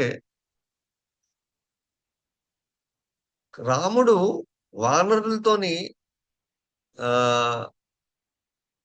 ఆ దాస్య రసాన్ని చాలా అద్భుతంగా పెంపొందించుకున్నాడు, అద్భుతంగా ఏర్పరచుకున్నాడు. యాక్చువల్ గాను యానిమల్స్ రసాన్ని భగవంతుడితో పొందడం పెంచుకోవడం సాధ్యం కాదు. అంటే వానరులు ఎవరు? యానిమల్స్ అంటే జంతువులు, జంతు జాతి. ఆ జంతు జాతిలో ఉన్న జీవులు దాస్య రసాన్ని భగవంతుడితో ఏర్పరచుకోవడం అది ఈజీ కాదు. బట్ వానరులందరూ కూడా దాస్య రసాన్ని భగవంతుడితో చాలా అద్భుతంగా పెంచుకున్నారు. అంటే ఇది రాముడి యొక్క అద్భుతమైన అనుగ్రహం అది. అదే కృష్ణలీలలో చూస్తే బృందావనంలో అవి గోవులందరూ యానిమల్సే. కానీ అక్కడ కృష్ణలీలలో చూస్తే బృందావనంలో కృష్ణుడు గోవులతో ఎంతో సంబంధాన్ని వాళ్ళతో ఉన్నాడు. ఆ గోవులతోనే ఉండేవాడు. కాకపోతే దాస్యరస భావనలో ఈ యొక్క వానరులకు ఉండే దాస్యరస భావన యొక్క ఆ యొక్క ఇంటెన్సిటీ, ఆ తీవ్రత ఈ గోవుల్లో అంత లేదు. అంటే గోవులు అంతా ఎక్స్‌ప్రెస్ చేయలేకపోయాయి దాస్యరసాన్ని. బట్ వానరులు ఎక్స్‌ప్రెస్ చేయగలిగారు. అంటే దాస్యరసంలోని గోవుల కన్నా వానరుల యొక్క ఇంటెన్సిటీ ఎక్కువుందని చెప్పి ఆచార్యులు చెప్తున్నారన్నమాట. అలాంటిది రాముడు ఈ యొక్క రామాయణంలోని అందుకే కృష్ణుడికి రాముడికున్న సంబంధం ఏంటంటే, కృష్ణుడితోని దాస్యరసం కన్నా మిగతా రసాల యొక్క తీవ్రత ఎక్కువుంటుంది. రాముడితో దాస్యరసం అనే దాస్య ప్రేమ ఎక్కువుంటుంది. అంటే వానరులందరూ కూడా దాస్య ప్రేమతో రాముడితో సాంగత్యాన్ని పొందారు. అంటే ఫర్ ఎగ్జాంపుల్ ఈ భౌతిక ప్రపంచంలో ప్రేమ, దాస్య భావం అంటే ఏంటి? యజమాని, ప్రొప్రైటర్, సర్వెంట్. ప్రొప్రైటర్, సర్వెంట్ అంటే సర్వెంటు ప్రొపరేటర్ అంటే మనకి అంత అంటే ప్రేమతో కాకుండా ఆయన ఒక ఫర్ ఎగ్జాంపుల్ మనకు ప్రొపరేటర్ ఉద్యోగం చేస్తున్నాం కంపెనీలో. ఆ కంపెనీ ఒక కంపెనీకి ప్రొపరేటర్ ఉంటాడు. ఆ ప్రొపరేటర్‌కి మనం సేవ చేస్తున్నాం. ఆయన మనకి సాలరీ ఇస్తున్నాడు. ప్లస్ మనకి ఇక్కడ ఫర్ ఎగ్జాంపుల్ ఈ ప్రపంచంలో ఎవరికైనా దాస్యభావంతో ఎవరికైనా సేవ చేస్తూ ఉంటే అది దాస్య ప్రేమ అనేది అంత డీప్‌గా డెవలప్ అవ్వదు. బట్ వైకుంఠ లోకాల్లోని అలాగే హనుమంతుడు ఎంతో ప్రేమతో రాముడికి సేవ చేస్తాడు. వానరులు ఎంతో ప్రేమతో రాముడికి సేవ చేశారు. రామాయణ రామరావణ యుద్ధంలో. అలాగే వైకుంఠ లోకాల్లో ఎంతో ప్రేమతో సేవ చేస్తారు. ఇక్కడ చిన్న కనెక్టెడ్ పాస్ట్ టైమ్ చూస్తే త్యాగరాజస్వామి. త్యాగరాజస్వామి రాముడి యొక్క భక్తుడు. రాముడి యొక్క భక్తుడు ఆయన రాముడి యొక్క భక్తుడు ఆయన దాస్యభావం అయింది. ఆయన చాలా ఆయనకి బాగా వృద్ధ వయసు వచ్చినప్పుడు ఆయన శ్రీరంగంలో రంగనాథ దర్శనం చేసుకోవాలని. ఆ శ్రీరంగ రంగనాథుడు త్యాగరాజస్వామి తిరువాయూరు 2 దగ్గర దగ్గరలోనే ఉన్నాయి. 2 ఊళ్ళు. రంగనాథ స్వామి దర్శించి త్యాగరాజస్వామి వచ్చినప్పుడు ఆయన ముసలివాడు అయిపోయిన తర్వాత ఆయన ఎక్కువ నడవలేకపోతున్నప్పుడు ఆయన వచ్చాడు కూర్చుంటే ఆయన్ని చూడడానికి రంగనాథుడే స్వయంగా అంటే రంగనాథుడికి నడకని చూడాలి అనే ఒక కోరిక త్యాగరాజ స్వామిలో ఉంది. ఆ రంగనాథ్ నడకని. అప్పుడు రంగనాథుడు ఆ యొక్క త్యాగరాజ స్వామి కోరిక తీర్చడానికి ఆయన కళ్ళెదురుగుండా ఆయనే స్వయంగా రంగనాథుడి నడక చాలా చూడడానికి చాలా అందంగా, చాలా షోగా ఉంటుంది. ఆయన నడక. రంగనాథుడి నడక. ఆ నడకని కళ్ళారానే చూడాలనే కోరికతో రంగనాథ శ్రీరంగానికి వచ్చినప్పుడు త్యాగరాజ స్వామి రంగనాథ స్వయంగా ఆవిర్భవించి త్యాగరాజుని నడిచి చూపిస్తాడు. అంటే ఏంటి? దాస్య భావంలో దాస్య ప్రేమని త్యాగరాజును కలిగి ఉన్నారు కాబట్టి, ఆ కోరికని ఆయన అదే ప్రేమతో ఆ కోరికను తీర్చాడు రంగనాథుడు. సో, భగవంతుడు ఆ ప్రేమతో భక్తులకి రెసిప్రొకేట్ అవుతాడు. అలాగే ఈ రాముడు కూడా హనుమంతుడితో ఆ ప్రేమతో రెసిప్రొకేట్ అయ్యాడు. ఆ యొక్క ఎక్స్‌చేంజెస్. అలాగే వానరులకు ఉండగా రాముడితో చాలా అన్యోన్యంగా ప్రేమించి దాస్యభావంలో ఉన్నారు. వానరులందరూ కూడా. చాలా క్లోజ్‌గా. రాముడు కూడా చాలా కేర్ తీసుకున్నాడు వాళ్ళ కోసం. సో, ఈ దాస్యభావం అయినా సరే మనకు దాస్యభావం అంటే భౌతిక ప్రపంచంలో దాస్యభావానికి, ఆధ్యాత్మిక దాస్యభావానికి చాలా తేడా ఉంది. అది ప్రేమతో కూడుకుంది. ఇక్కడ అంత ప్రేమ మనకి కనిపించదు. సో, ఇక్కడ అది డిఫరెన్స్. సో, అంటే భగవంతుడు తన ధర్మం ఏంటి? జీవులందరి యొక్క ప్రేమని పెంపొందించి, ప్రేమతో జీవులకి జీవులు ప్రేమతో సేవ చేస్తారు.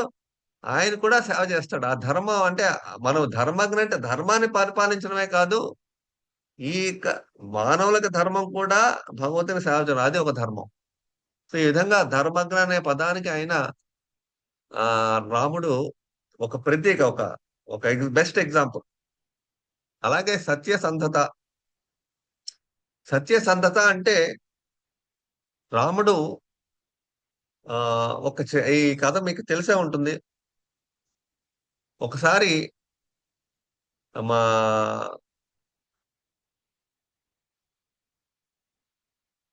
భద్రాచలం దగ్గర ఒక అడవిలో ఒక మాతాజీ, ఒక లేడీ, ఒక వృద్ధురాలు, ఆవిడకి చాలా అందమైన రాముడి విగ్రహం, రామ లక్ష్మణ సీతాదేవి విగ్రహాలు దొరుకుతాయి.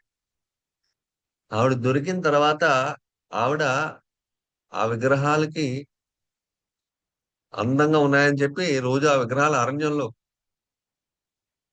బాగా ఆ విగ్రహాలకి ఆవిడ తోచిన విధంగా సేవ చేస్తూ అలాగా చాలా ఆనందంగా ఆ విగ్రహాలకు రాముడి యొక్క భక్తిలో లీనమైపోయి ఆ సేవ చేస్తూ ఉంటుంది రోజంతా.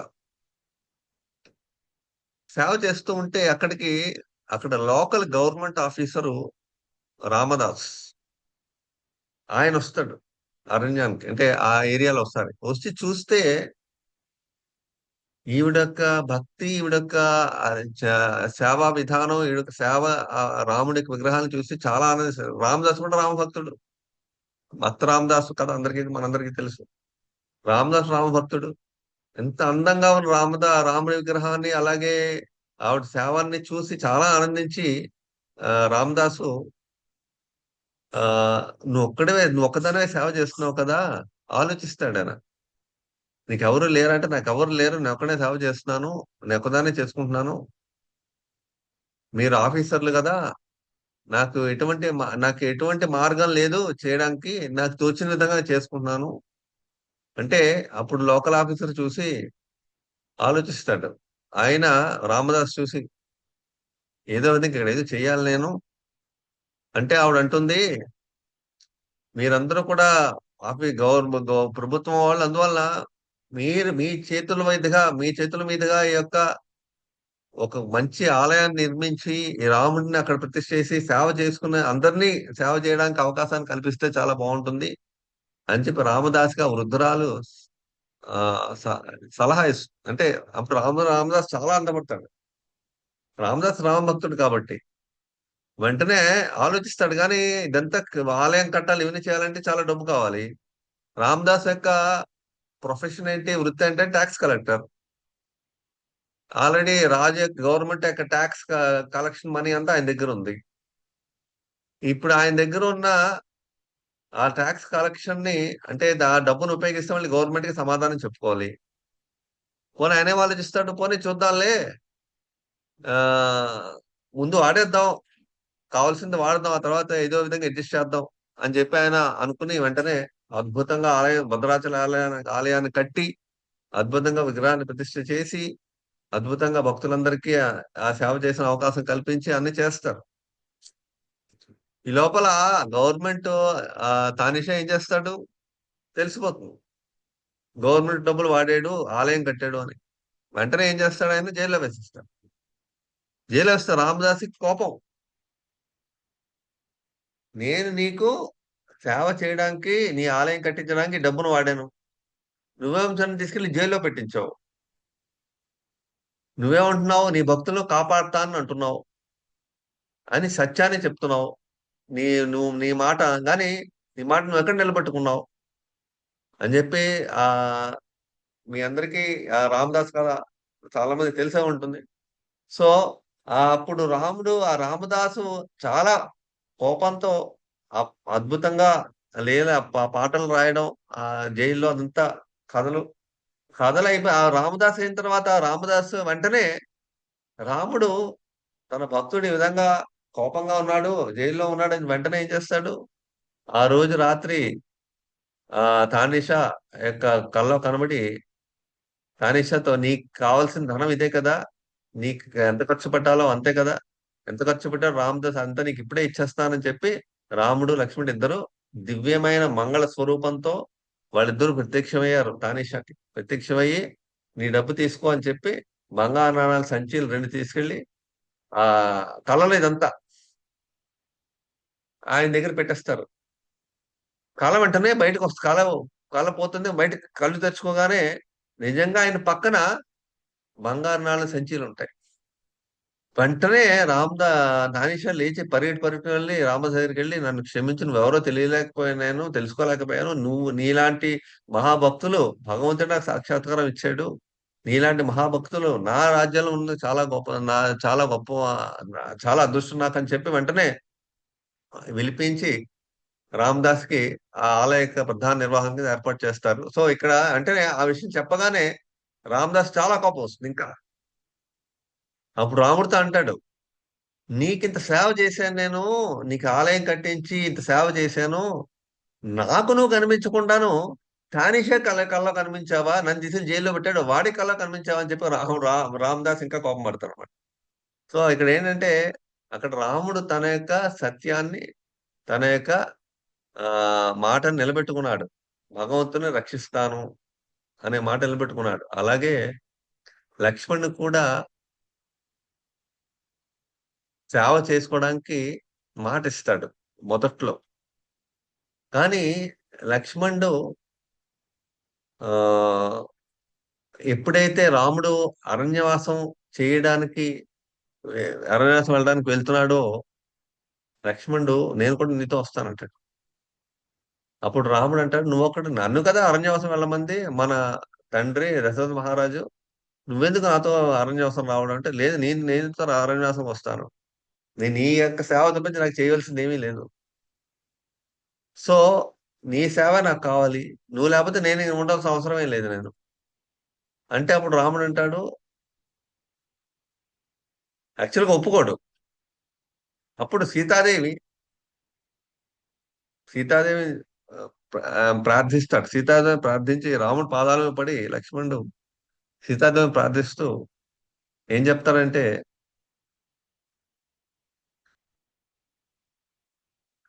ఏదో అరణ్యంలో ఇది ఫర్ ఎగ్జాంపుల్ అరణ్యంలో ఈ దావానాలు అంటే అరణ్యంలో మంటలు రేగడం.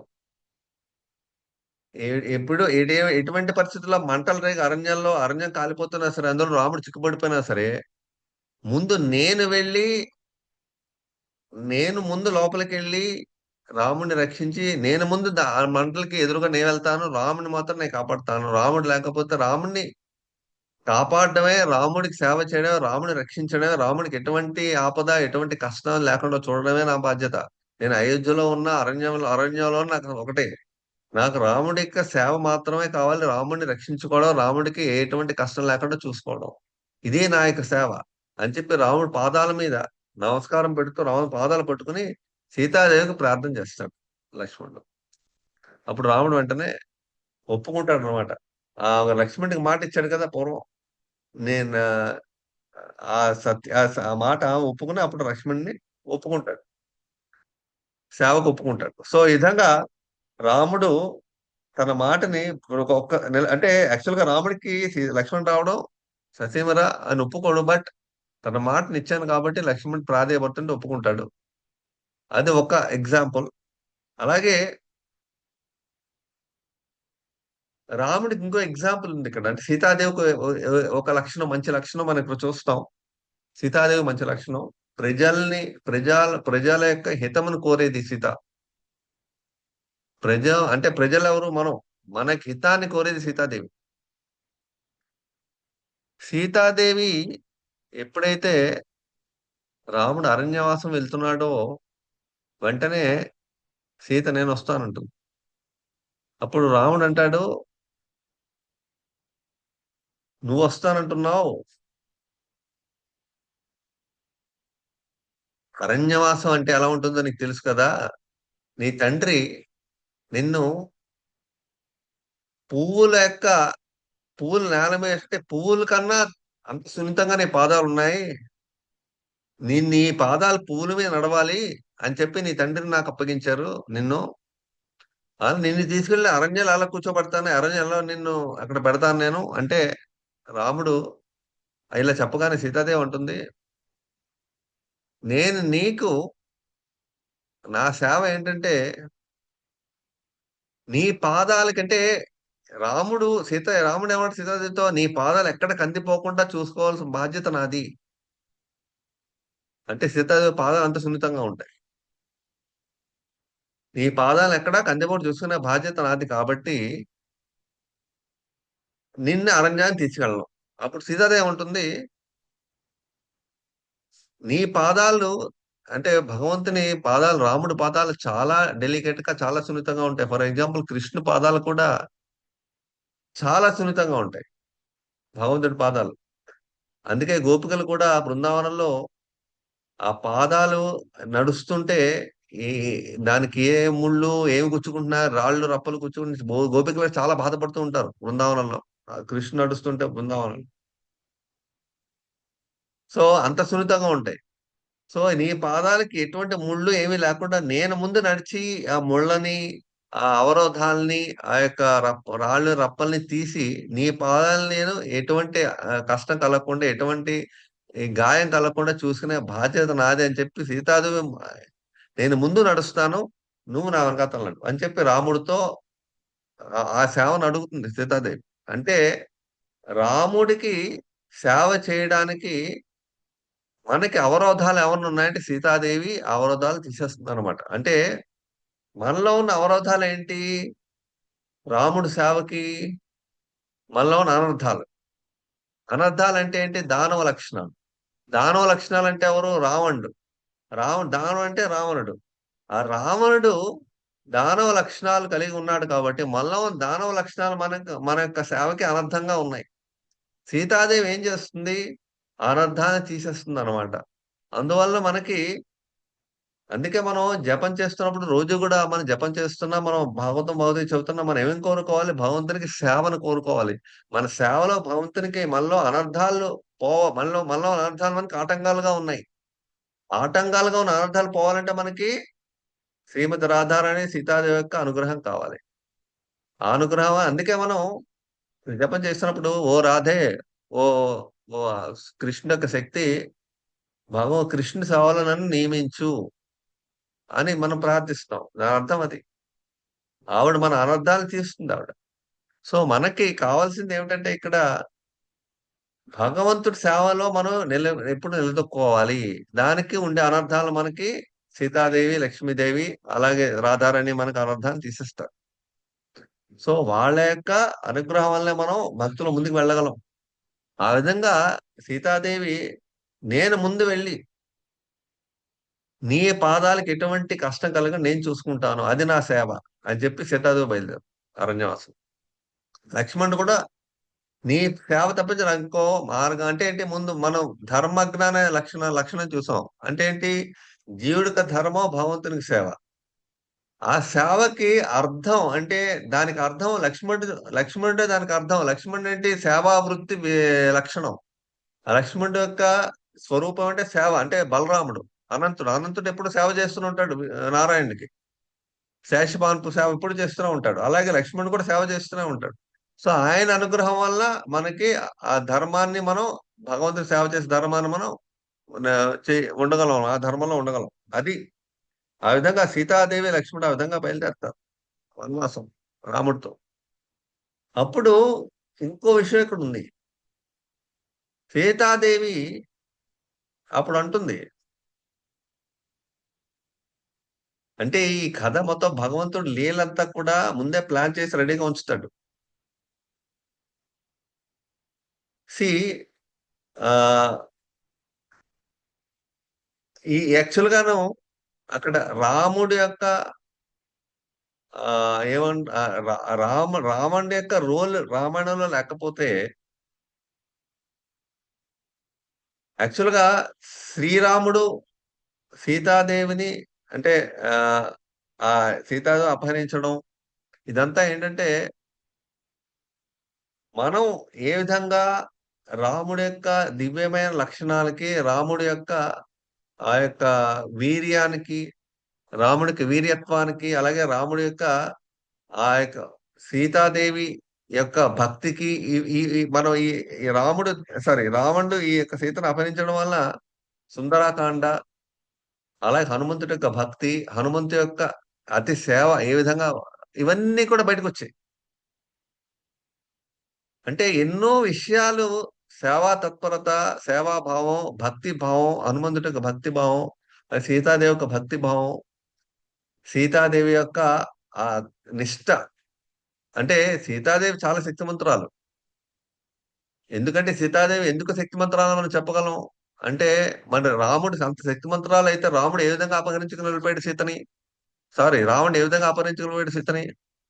మనం ఈ ఎగ్జాంపుల్ చూస్తే సీతాదేవి శివధనుస్సు చాలా అవలీలగా ఎడమ చేత్తో పట్టుకుని ఆడుకుంది శివధనుస్సుతో. రావణుడు శివధనుస్సు ఎత్తడానికి వచ్చి భంగపడ్డాడు. ఎత్తలేకపోయాడు. సీతాదేవి తలుచుకుంటే రాముడి యొక్క తలల్ని ఒక క్షణంలో తీసేయగలదు తన చేత్తో. రాముడి తలల్ని ఒక చేత్తో రాముడిని సంహరించగలదు సీత. రావణ్ణి. రావణ్ణి ఇమీడియట్ గా సంహరించగలదు. రావణుడు ఎప్పుడైతే సీతను అపహరించగలుగుతున్నాడో ఇమీడియట్ గా రావణ్ణి సీత సంహరించగలదు. కాకపోతే ఆవిడ ఎందుకు చేయలేదంటే ఆ యొక్క లీల జరగాలి. లీల జరిగి అందరి యొక్క విషయాలు బయటపడాలి. అంటే అందరి భక్తుల యొక్క తన యొక్క లక్షణాలు, అందరి భక్తుల లక్షణాలు బయటకు వచ్చి ఈ లీల అనేది అద్భుతంగా జరగాలి. సో ఇదంతా కూడా భగవంతుడి యొక్క లీల.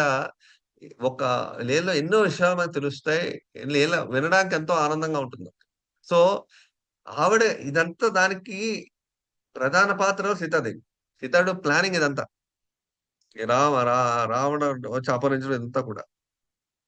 సో అదంతా ఏంటంటే ఈ కథనం అంతా మనకి ప్రజల హిత కోసం, ప్రజల యొక్క మన యొక్క హితం, మన యొక్క మంచి కోసం ఈ లీల జరిగింది. సీతాదేవి చేసింది. సీతాదేవి వల్ల ఆ యొక్క లక్షణం వల్ల మనం ఈ రోజు రామాయణాన్ని చెప్పుకుంటున్నాం. ప్రతి ప్రపంచం అందరూ కూడా. సో సీతాదేవి అండ్ మన ప్రజల హితలను కోరుతోందని. అది ఒకటి. అలాగే ఇంకా చాలా లక్షణాలున్నాయి. ఇంకో చిన్న కథ కూడా చెప్పుకుందాం. ఇలాంటి లక్షణాలు. రాముడు ఆహ్, జ్ఞాన సంపన్నుడు అనే ఒక లక్షణం. జ్ఞాన సంపన్నుడు అంటే ఏంటి అంటే, ఆయనకంతా తెలుసు రాముడికి. రాముడికి దివ్యమైన లక్షణాలు ఎప్పుడైతే ఎలా బయటపడతాయంటే, ఒకసారి అంటే ఒకసారి దశరథ మహారాజు రాముడి యొక్క సీత వివాహం అయిపోయిన తర్వాత అయోధ్య వచ్చేసిన తర్వాత కొన్నాళ్ళకి వెంటనే దశరథ మహారాజు ఒక సభలోని అనౌన్స్ చేస్తాడు. ఏమిటి అనౌన్స్ చేస్తాడు అంటే, నేను ఇప్పటి వరకు అయోధ్యను పరిపాలించాను. ఇక మీదట నేను బాధ్యతల నుంచి బయటకు వస్తున్నాను. ఇక మీద రాముడే ఈ యొక్క రాముడికి పట్టాభిషేకం చేసి రాముడినే నేను రాజ్యభారం అప్పగించే రాముడే ఈ అయోధ్యకి రాజు అని చెప్పి డిక్లేర్ చేసిస్తారు. ఎవరు? ఆ దశరథ మహారాజ్. అప్పుడు సభలో అందరూ చప్పట్లు కొడతారు. చప్పట్లు కొట్టి వెంటనే ఏమంటారంటే, ఈ ఈ రోజు మాత్రం ఈ రోజు మాత్రం మంచి అద్భుతమైన నిర్ణయాన్ని నువ్వు తీసుకున్నావు దశరథ మహారాజా అంటారు. ఈ రోజు తీసుకున్న నిర్ణయం చాలా అద్భుతమైంది అని. ఆ మాట అనగానే, అంటే ఇప్పటివరకు నేను ఎటువంటి నిర్ణయాలు మంచి నిర్ణయాలు తీసుకోలేదని అర్థం అని దశరథ మహారాజు వెంటనే ప్రశ్నిస్తారు. అప్పుడు అక్కడ ఉన్న మంత్రులు వాళ్ళందరూ కూడా ఏమంటారంటే, అలా దాని అర్థం అది కాదు. రాముడి యొక్క దివ్యమైన లక్షణాలు మాకు చూసి చాలా ఆనందం కలుగుతోంది. ఇక మీదటి నుంచి అలాంటి దివ్యమైన లక్షణాలు మేము ప్రతి మూమెంట్ ప్రతిరోజు చూస్తూ ఉంటాం. ఆ రాముడిని చూస్తూ రాముడి లక్షణాలు ఎప్పుడూ మేము ఆనందిస్తూ ఉంటాం. మాకు ఆ దివ్యమైన ఆనందాన్ని మాకు కలుగుతూ ఉంటుంది. అలాంటి ఆనందానికి తావిచ్చావు నువ్వు. రాముడికి పూర్తిగా రాజ్యభారాన్ని అప్పగించి దానికి మేము ఆనందంగా చప్పట్లు కొట్టాం అని చెప్పి చెప్తాడు. అక్కడ మినిస్టర్‌లో వాళ్ళందరూ. దశరథ అలాగా అని చెప్పి దశరథ మహారాజు ఆ యొక్క విషయం కార్యక్రమం అయిపోయిన తర్వాత లోపలికెళ్తారు. లోపలికెళ్ళి మర్నాడు పట్టాభిషేకం. ఆ ముందు రోజు రాముడు ఆ ముందు రోజు రాముడు లోపలికి వెళ్ళిపోతాడు. భవనంలోకి, అంతఃపురంలోకి వెళ్ళిపోయి కైకేయి రూమ్ లోకి వెళ్తాడు. కైకేయి రూమ్ లో కైకేయి ఏముంటుంది?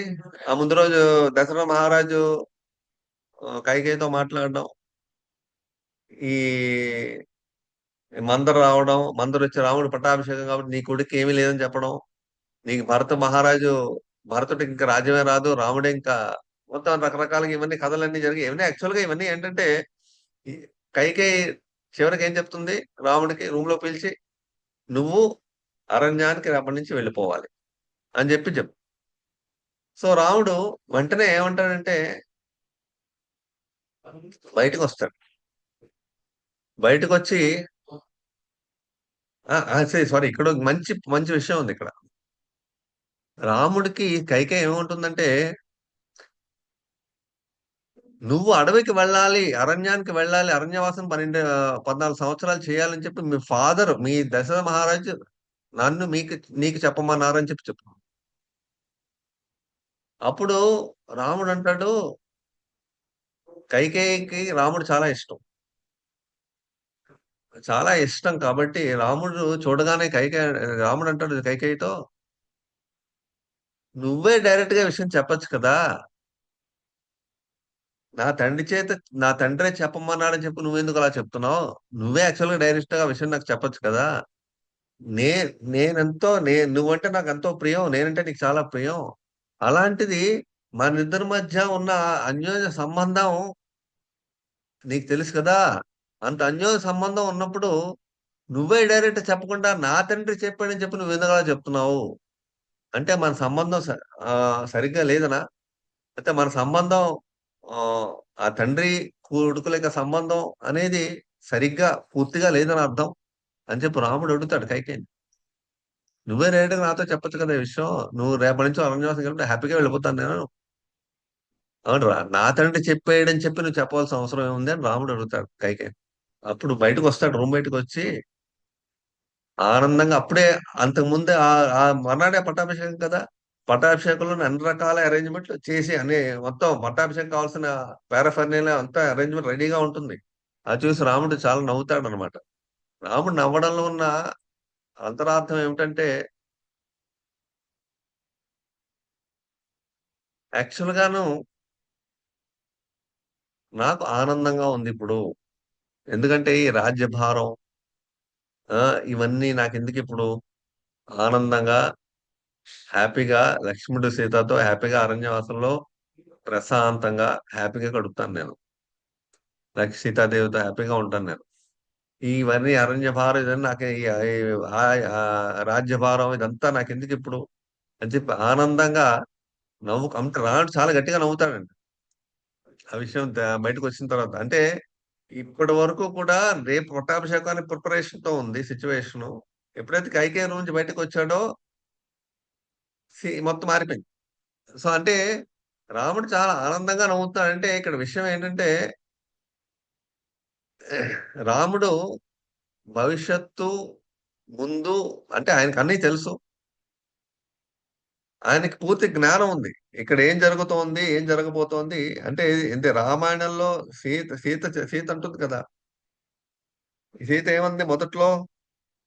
మనిద్దరం ప్రైవేట్‌గా గడపాలి. నేను మీకు ఒంటరిగా సేవ చేయాలి. ఎవరు ఉండకూడదు. అప్పుడు వైకుంఠంలో ఏమన్నాడు? ఈ రామావతారంలో మనిద్దరం వెళ్లి వనవాసంలో ఉండి ఒంటరిగా ఉందాం. సో, రాముడెప్పుడు ఆ సమయం అంటే జ్ఞాన సంపన్నుడు. ముందేం జరగబోతుందో ఆయనకి తెలుసు. ఆయన ప్లాన్ ప్రకారం మొత్తం అంతా జరుగుతుంది.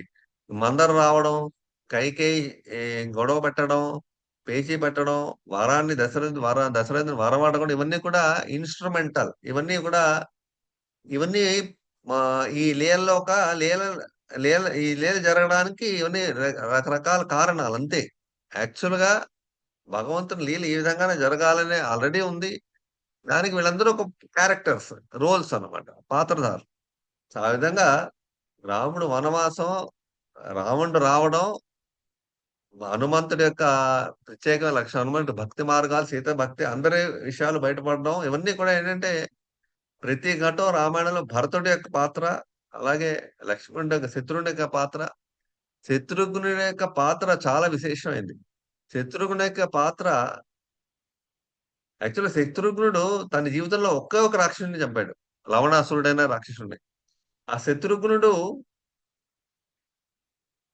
ఎప్పుడైతే రాముడు అరణ్యానికి వెళ్ళిపోయాడో అందరూ భరతుడిని తిడతారు. ఎందుకంటే నీ వల్లనే ఎందుకంటే దశరథ మహారాజు చనిపోతూను చెప్తాడు.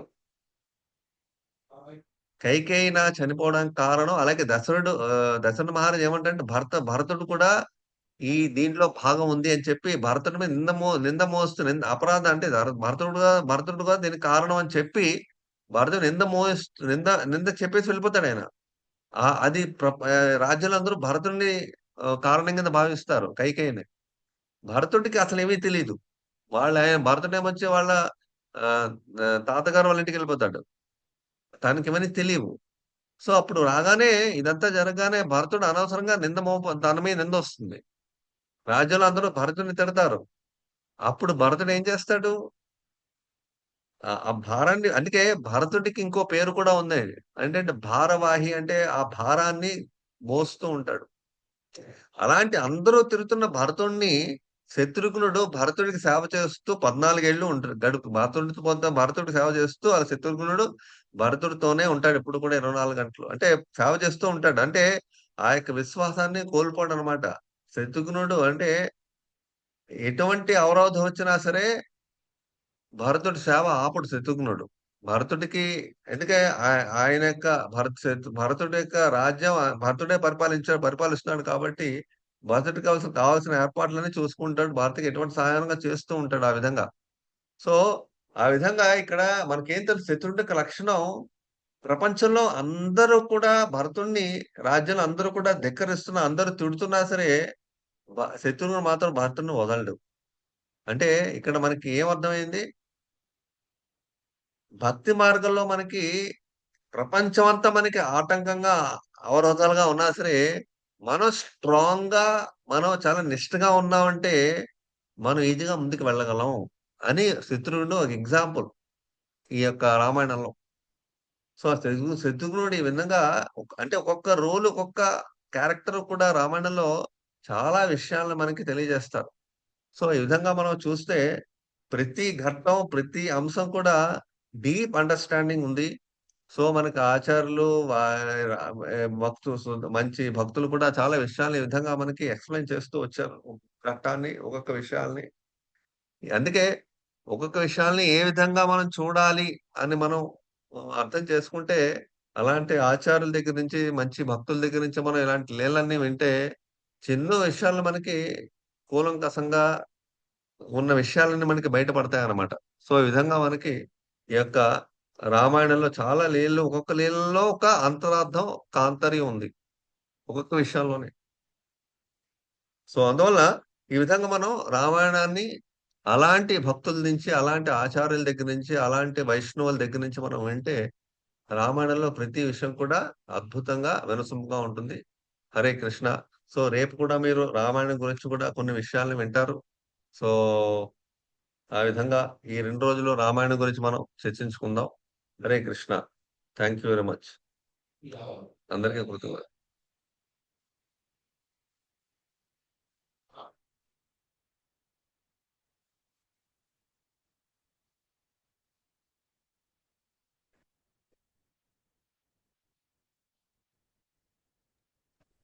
హరే కృష్ణ ప్రభుజీ.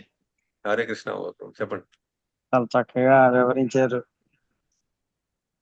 అంటే రాముడి దగ్గరికి వచ్చేప్పటికి ఆటోమేటిక్ గా ప్రజలు దాస్యం చేశారు. ఆ దాస్యం చేస్తూ ప్రేమను ఆనందం అనుభవించారు. కానీ కృష్ణుడి దగ్గరికి వచ్చేప్పటికి దాస్యం చేయడం చాలా కష్టమైపోతాం. అంతే కదా? యాక్చువల్‌గా మనం అనుకున్నా దా చేయలేకపోతున్నాం. దాస్యం అంటే ఏంటంటే ముందు ప్రేమ ముందు డెవలప్ అవ్వాలి. ప్రేమ. అవును. ముందు ప్రేమ డెవలప్ అవ్వాలి భగవంతునితో. ఆ తర్వాత ముందు ప్రేమ డెవలప్ అయిన తర్వాత ఫర్ ఎగ్జాంపుల్ హనుమంతుడికి రాముడంటే చాలా ప్రేమ. ఆ ప్రేమ లక్ష్మణుడు అంటే రాముడంటే చాలా ప్రేమ. ఆ ప్రేమ వల్ల మనకి మన మనసులో ఆ రాముడిని చూస్తే మనకి ఫర్ ఎగ్జాంపుల్ దండకారణ్య ఋషులు ఉన్నారు. దండకారణ్య ఋషులు రాముడిని చూశారు. చూడగానే వాళ్ళకి ఎంతో ప్రేమని ఆ ఆ ప్రేమకి ఆనందాన్ని పొందారు హృదయంలో. బట్ వాళ్ళకేమనిపించింది? అంతకుముందు వాళ్ళు మన రూపగోస్వామి అంతకుముందు ఏం చెప్తున్నారంటే వాళ్ళకి ఆల్రెడీ అంతకుముందు వాళ్ళు బాలగోపాల్ కృష్ణుడి యొక్క దివ్యమైన అందంతో వాళ్ళు ముగ్ధులై ఉన్నారు వాళ్ళ హృదయాల్లో. ఎప్పుడైతే రాముడి అందాన్ని చూసారో ఆ ప్రేమ అదే ప్రేమ అక్కడ కంటిన్యూ అయింది. కాకపోతే ఆ ప్రేమతో ఆ యొక్క మాధుర్య భావం వాళ్ళలో ఆల్రెడీ ఉంది. అది వ్యక్తమైంది రాముడితో. ఓకే, ఇక్కడ ఓకే. హనుమంతుడితో ఏం వ్యక్తమైంది? హనుమంతుడు ఆ ప్రేమతో ఉన్నాడు. సేవాభావం, దాస్య భావంలో అంటే రాముడికి ప్రేమతో సేవ చేయాలి అనే ఒక భావంలో ఉన్నాడు. లక్ష్మణుడిలాగా ఆ భావం సర్వీస్ ఓరియెంటెడ్. దాస్య భావం సర్వీస్ ఓరియెంటెడ్. Service oriented. ఇక్కడ మా దండకారణ్య ఋషులు కృష్ణుడికి అందానికి ముగ్ధులయ్యారు. రాముడికి అందానికి ముగ్ధులయ్యారు. అంటే మన యొక్క హార్ట్ యొక్క ఇంక్లినేషన్ ఏ విధంగా భగవంతుడిని చూస్తే అనిపిస్తుందో అకార్డింగ్ టు ఇంక్లినేషన్ వల్లే మన రసం డెవలప్ అవుతుంది. యశోద కృష్ణ చూస్తే వాత్సల్య భావంలో చూస్తుంది. అందుకే మనకు రూపగోస్వామి ఏం చెప్తున్నారంటే భక్తి రసామృత సింధులోని ఈ రసం అనేది మనకి ఎలా డెవలప్ అవుతుందని చెప్తున్నారు. ఎలా డెవలప్ అవుతుందంటే ఫర్ ఎగ్జాంపుల్ కృష్ణుని గాని రాముని గాని చూస్తే పూర్వ జన్మల్లో మనకి ఎటువంటి ఫీలింగ్ కలుగుతోందో పూర్వజన్మ నుంచి క్యారీ ఫార్వర్డ్ అవుతుందంట. ఇన్ కేస్ మన పూర్వజన్మల్లో ఓ. ఉంటే క్యారీ ఫార్వర్డ్ అయ్యి ఆ భావంతో మనం భగవంతుడిని చూస్తాం. ఇన్ కేస్ అది లేకపోతే ఈ జన్మలో ఆ పాస్ట్ టైమ్స్ ఆ భాగవతంలో రామాయణంలో ఆ పాస్ట్ టైమ్స్ ఆ లీలలు చదువుతూ ఉన్నప్పుడు వింటూ ఉన్నప్పుడు దాని మీద పూర్తిగా నిమగ్నం అయిపోయినప్పుడు కొన్ని పర్టికులర్ పాస్ట్ టైమ్స్ మనకి ఎక్కువ అట్రాక్షన్ కలుగుతుంది మన హృదయం న్యాచురల్ గా. ఓకే. సఖ్యరసం గాని, దాస్యరసం గాని, వాత్సల్య రసం గాని, మాధుర్య రసం గాని. అవన్నీ చదువు అన్ని రకాల పాస్ట్ టైమ్స్ లీలలు చదువుతారు. కొన్ని పాస్ట్ టైమ్స్ మనకి అట్రాక్షన్ కలుగుతుంది. అంటే మాధుర్య లీలలు గాని, సఖ్య లీలలు గాని, వాత్సల్య సంథింగ్. దేని మీద అట్రాక్షన్ న్యాచురల్ గా కలుగుతుందో దాని మీద మనం ఇంప్రూవ్ చేసుకోవాలి. అప్పుడు మన హృదయం న్యాచురల్ గా డెవలప్మెంట్ అవుతుంది. ఆ విధంగా రూపకోసం అయితే ఎక్కువ వినమని అలాంటి మనకి ఏదైతే అట్రాక్ట్ అయిందో వాటి ఎక్కువ వినాలి, ఎక్కువ చదవాలి మనం ఆ లీలల్ని. ఇంకా మనకి ఓకే. ఎక్కువ డెవలప్ అవుతుంది ఆ రసం. ఆ విధంగా హనుమంతుడు ఎంతో ప్రేమతో దాస్యభావాలు ఇంకా పెంచుకుంటూ పోతున్నాడు హనుమంతుడు రాముడికి ప్రతి క్షణం కూడా. ఓ. సో హనుమంతుడి దగ్గరికి వెళ్ళి మనం ఆ ఈ ఈ రసం ఆ రసం కాదు ఈ రసం ఈ రసం మారడం. అవునవును. అలా అన్నమాట.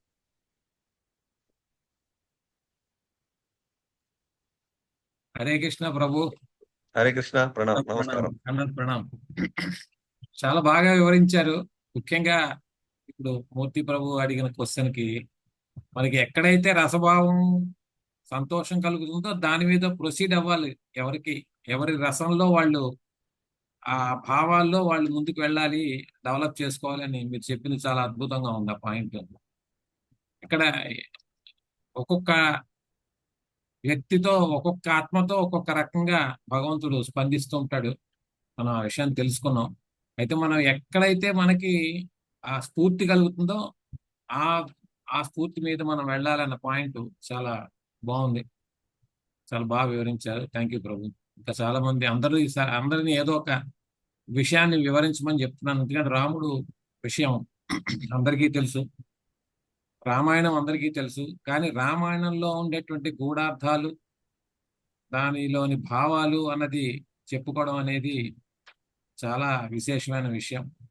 సో అందరూ ఆ విధమైన భావాలతో వారు కొత్త వాళ్ళు అందరినీ మాట్లాడమని నేను ప్రార్థిస్తున్నాను. హరే కృష్ణ.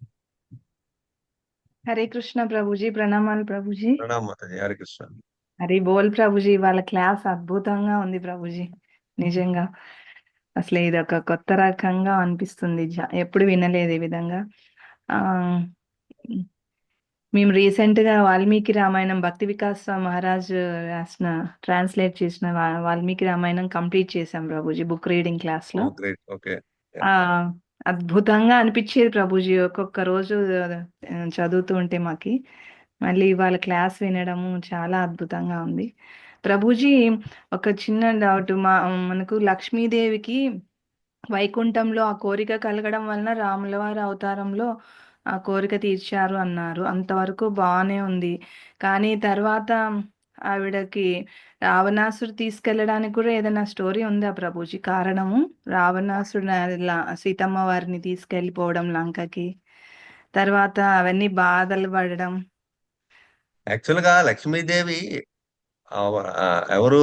నారాయణకి ఆంతరంగిక శక్తి. ఉమ్, ఆంతరంగిక శక్తిని స్పృశించడానికి ఎవరికీ అర్హత లేదు, స్పృశించలేరు కూడా. ఉమ్, సో లక్ష్మీదేవిని స్పృశించడం అనేది సాధ్యం కాదు ఎవరికి భౌతిక ప్రపంచంలో. ఉమ్, ఇది లీల ఎలా జరిగింది అంటే, మీకు మనందరికీ తెలుసు, మాయా సీత ఎవరు? అగ్నిదేవుడి యొక్క సీత రావడం, సీతాదేవి రావడం, ఆవిడ వేదవతి, వేదవతి ఆవిడ రాముడి యొక్క భార్య కింద రావాలనుకోవడం, ఇదంతా కథలు మనందరం విన్నాం. ఉమ్, సో యాక్చువల్ గా సీతాదేవిని రావణుడు ముట్టుకోనే లేదు అసలు. ఉమ్. ఆ భూమిని అదొక అలా ఆ? భూమిని అలా తీసుకొని ఎత్తుకొని వెళ్ళిపోతారు కదా ప్రభుజీ. అలా సీతాదేవి ఆల్రెడీ అగ్నిదేవుడి దగ్గర వెళ్ళిపోయింది కదా, ఇంకా రాకముందే, రావణుడు రాకముందే. So Sitadevi first of all, Sitadevi ఎవరు? ఆంతరంగ శక్తి, రాముడి యొక్క ఆంతరంగ శక్తి. భౌతిక శక్తి ఆంతరంగ శక్తిని స్పృశించడానికి తావే లేదు అసలు. లక్ష్మీదేవి ఎవరు స్పృశించలేరే, ముట్టుకోలేరు, ఆవిడ ముట్టుకోలేరు. అంటే ఆంతరిక శక్తి, స్పిరిచువల్. ఫర్ ఎగ్జాంపుల్, మన ఆత్మ ఉంది, మన జీవులం ఈ శరీరంలో, భౌతిక శరీరంలో కూర్చున్నాం మనం. ఇది భౌతిక శక్తి, మన జీవుడు ఆంతరంగిక, మన జీవులో ఆంతరంగిక ఇది స్పిరిచువల్ పొటెన్సీ. ఎటువంటి పరిస్థితుల్లో కూడా జీవుడు ఈ భౌతిక శరీరం టచ్ చేయడు. అంటే టచ్ చేయడానికి తావే ఉండదు అసలు. ఈ సెపరేట్ ఎంటిటీ, టచ్ అవ్వదు అసలు. జీవుడి మీద భౌతికమైన కవరింగ్ మాత్రమే ఈ అహంకారం, నేను ఈ శరీరాన్ని అనుకోవడం. అది ఓన్లీ కవరింగ్. అంతే తప్పించి భౌతికమైన శక్తి ఆంతరిక స్పిరిచువల్ పార్టికల్ని టచ్ చేయలేదు. సో లక్ష్మీదేవి సమస్య లేదు. కాకపోతే ఏంటంటే మాయ సీత అపహరించుకోవడం, ఇదంతా కూడా రావణుడు తీసుకెళ్లడం, ఇదంతా కూడా ఒక భగవంతుడు ఏర్పరిచిన ఒక past time. So past time ఆయన చేసి చూపించాడు. ఎందుకంటే ఇక్కడ చిన్న కథ కూడా ఉంది. రాముడు తన ఈ యొక్క పాస్ట్ టైం చేసి ఎన్నో, ఫర్ ఎగ్జాంపుల్, ఎన్నో అద్భుతమైన విషయాలు ప్రతి చిన్న క్షణంలో, ఒక్కొక్క క్షణంలో ఒక్కొక్క విషయాలను మనకి అవగతం చేశాడు. యాక్చువల్ గా మనకు సుందరాకాండ స్టార్ట్ అయితే ప్రతిది కూడా చాలా డీటెయిల్డ్ గా ఉంటాయి. ఎందుకు ఇవన్నీ అవగతం ఎందుకు చేశారంటే, మనకి రామాయణంలో పూర్తిగా నిమగ్నం అయిపోవాలని చెప్పి, రాముడిలో పూర్తిగా మనం అబ్జర్వ్ అయిపోవాలి. భగవంతుడు లీలని మన కోసం చేస్తాడు, మన కోసం. అది ఎక్స్టర్నల్ రీజన్. ఇంటర్నల్ రీజన్ ఏంటంటే, సీతాదేవి యొక్క విరహ భావన. ఆయన అంటే, ఫర్ ఎగ్జాంపుల్, సీతాదేవి విరహ భావన రాముడు పొందేడు అని చెప్పి మనం చదివాం రామాయణం, అంటే విన్నాం. ఆవిడ అంటే భగవంతుడు, ఫర్ ఎగ్జాంపుల్, భగవంతుడు ఫర్ ఎగ్జాంపుల్ రాధాకృష్ణుల యొక్క, గోపికల యొక్క ఆ యొక్క మాధుర్య భావం, భగవంతుడు కూడా మాధుర్య భావాన్ని అనుభవిస్తాడు. దేవుడు మూసేసా హరే కృష్ణ మ్యూట్ డైలీ లో ఒక్కొక్క పెట్టుకోండి. పని హరే చెయ్యి. కృష్ణ మ్యూట్ లో పెట్టుకోండి. మేము ఊరిపోతావు. నేనే మ్యూట్ లో పెట్టుకుంటాను. సో భగవంతుడు కూడా తన అవతారంలో, ఎప్పుడైనా అవతారం ఎత్తితే అవతారంలో ఆయన ఇంటర్నల్ రీజన్స్ ఆయనకున్నాయి. ఆయన ఆంతరంగిక కారణం కూడా, బహిరంగ కారణాలు ఉంటాయి. బహిరంగ కారణాలు ఇవన్నీ కూడా. ఆంతరంగిక కారణం ఆయన కూడా ఆనందాన్ని ఆయన నీలో అనుభవిస్తాడు. ఆయన ఎవరితో అనుభవిస్తాడు? ఆయన ఆంతరంగిక శక్తిని ఆయన అనుభవించాలి, కానీ భౌతిక శక్తి అనుభవించలేడే. అందువల్ల సీతాదేవి వెళ్ళిపోవడం, రాముని వదిలేసి, ఇదంతా కూడా ఆయన సీతాదేవి ప్రేమలో పూర్తిగా నిమగ్నం అవడం, ఇదంతా కూడా ఆయన యొక్క ఆనందం. సో ఇవన్నీ కూడా కనెక్టెడ్. సో మనకేంటే భగవంతుడు లీల ఎందుకు చేశారంటే, ఆయన ఆనందాన్ని పొందాడు, మనకి అనేక రకాల విషయాల్ని, మనకి అద్భుతమైన లీలను చూపిస్తూ, మనకి ఆయన మీద అట్రాక్షన్, ఆయన భక్తుల మీద అట్రాక్షన్, అందరి మీద అట్రాక్షన్, అందరి యొక్క లక్షణాల యొక్క ప్రత్యేకత విశిష్టతను తెలియజేయడం, అంద అన్ని ఒకేసారి మల్టీ టాస్కింగ్ అనమాట. ఇప్పుడు మోడర్న్ గా చెప్పాలంటే. అందుకే ఈ రామాయణం, భాగవతం ఇవన్నీ కూడా డీప్ గా స్టడీ చేయమంటారు, అధ్యయనం చేయమంటారు. అప్పుడు చాలా విషయాలు బయటకు వస్తాయి. జస్ట్ కథ వినిస్తే సరిపోతుంది. ఇవన్నీ ఎవరి దగ్గర మంచి భక్తుల నుంచి వింటే మనకు తెలుస్తాయి, లేకపోతే మనకు తెలియదు. హరి బోల్ Prabhuji. Thank you very much Prabhuji. Hare Krishna. ప్రణామాలు ప్రభుజీ. ప్రణాం. హరే కృష్ణ. రామాయణం చదివాం కానీ ఇవాళ మీరు చెప్పినవన్నీ చాలా కొత్త పాయింట్లు ప్రభుజీ. అసలు ఇంతకు ముందు విన్నట్టుగా ఎక్కడా లేవు. నేను మంచి భక్తుల్ని విన్నాను కాబట్టి నేను చెప్పగలను. అయితే ఒకటి ప్రభుజీ, ఇది మేము చదివిన ఈ వాల్మీకి రామాయణంలో రాముడు నీలమేఘ శ్యాముడు అని జనరల్ గా అంటారు, కానీ ఇందులో వారు ఏం రాశారంటే ఆకుపచ్చ రంగు కలిపిన దీనిలో ఉంటుంది దేహము అని చెప్పి. రాముడు ఆకుపచ్చ రంగం నేను విన్నాను. నేను అదే విన్నాను. అదే నీలమేఘ శ్యాముడు అంటే ఫర్ ఎగ్జాంపుల్ విష్ణువు నీలమేఘ శ్యాముడు, కృష్ణుడు నీలమేఘ. హరి రూపం ఏదైనా నీలమేఘ శ్యామ. జస్ట్ పాటలు రాయడం, కవిత్వాలు రాయడం, భక్తులు అనేక శుద్ధ భక్తులు అనేక రకాలుగా రాయడం, కవిత్వాలు, పద్యాలు రాయడం, ఇవన్నీ కూడా న్యాచురల్ గా వస్తాయి. సో ఇవన్నీ న్యాచురల్ గా వస్తాయి. సో అవన్నీ కూడా అదే ఒక్కో అవతారంలో ఒక్కో రంగు ఆయన ప్రదర్శన చేస్తారు అంటారు కదా. అయితే రాముడు ఆకుపచ్చ రంగులో ఉన్నాడు అని చెప్పి విన్నాం, నీలంగా ఉన్నాడని చెప్పి యాక్చువల్ గా మనకి వచ్చిన రామాయణంలో రాముడు ఆకుపచ్చ రంగులో ఉన్నాడంట. అవును, అదే ఆశ్చర్యం. అది వాల్మీకి రామాయణంలోనే ఉంది అన్నట్టుగా మరి అందులో ఉంది కదా. ఎప్పుడు ఇంతకు ముందు అయితే వినలేదు, చిన్నప్పటి నుంచి వింటూనే ఉన్నాం కృష్ణుడు రాముడు ఒకటే రంగని, కానీ ఇది కొత్తగా అనిపిస్తుంది. చాలా అద్భుతంగా ఉంది ప్రభుజీ. వాళ్ళకి ధన్యవాదాలు ప్రభుజీ. ఇందాక బన్నీ మాతాజీ రైస్, బన్నీ ఎవరు ఇక్కడ హ్యాండ్ రైస్ చేశారు, మళ్ళీ తీశారు, మాట్లాడతారా? బన్నీ, BUNNY.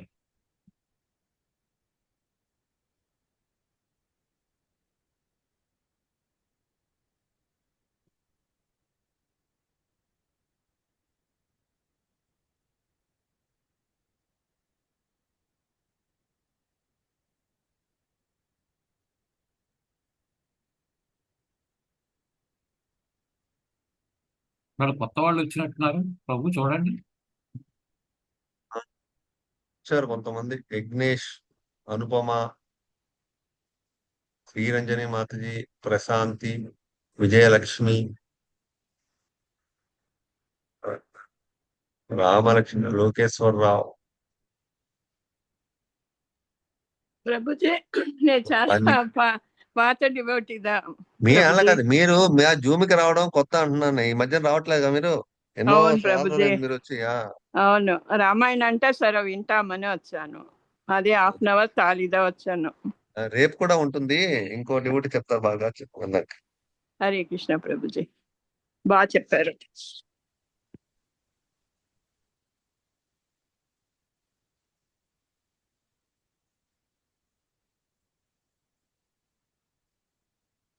హరే కృష్ణ. ఎవరికి ఎటువంటి సందేహాలు కానీ ఏమైనా ఉన్నాయా? హరే కృష్ణ ప్రభుజీ, చాలా చాలా హరే కృష్ణ. ధన్యవాదాలు. చెప్పండి. ధన్యవాదాలు. చెప్పండి. మంచిగా అర్థమవుతుంది ప్రభుజీ నాకు. హరే కృష్ణ. నమస్కారం.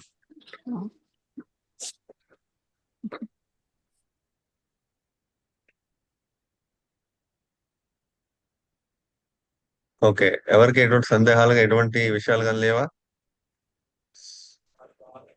హరే కృష్ణ ప్రభుజీ. హరే కృష్ణ కృష్ణ. ప్రభుజీ, ప్రణామాలు. చాలా బాగా చెప్పారు ప్రభుజీ. అయితే ఇప్పుడు రాముడికి, కృష్ణుడికి, వీళ్ళకి ఇప్పుడు మామూలుగా ఒక సిగ్నిఫికెన్స్ ఏదైనా మీ ఉంటుందా మాట, ప్రభుజీ? మీ అలా వాయిస్ నాకు క్లియర్ గా అలా లేదు, కట్ అయిపోతుంది. ఏమన్నారు? హరే కృష్ణ. ఇప్పుడు వినపడుతుంది ప్రభుజీ? ఇప్పుడు హరే కృష్ణ. బ్రేక్ అవుతుంది మాటికి. బ్రేక్ అవుతుందా? రాముడికి, కృష్ణుడికి అలాగా రంగు రావడానికి ఏమైనా సిగ్నిఫికెన్స్ అంటే ఏదైనా కారణం ఉందా ప్రభుజీ? అలా ఏం లేదా? కారణం ఉందా అంటే నేను ఎక్కడ విన్నట్టు సరిగ్గా గుర్తులేదు. See, భగవంతుడు ఆ నల్ల రంగు, నీలం, ఎల్లో, రెడ్, వైట్, గ్రీన్ అన్ని రంగుల్లోనూ ఉన్నాడు.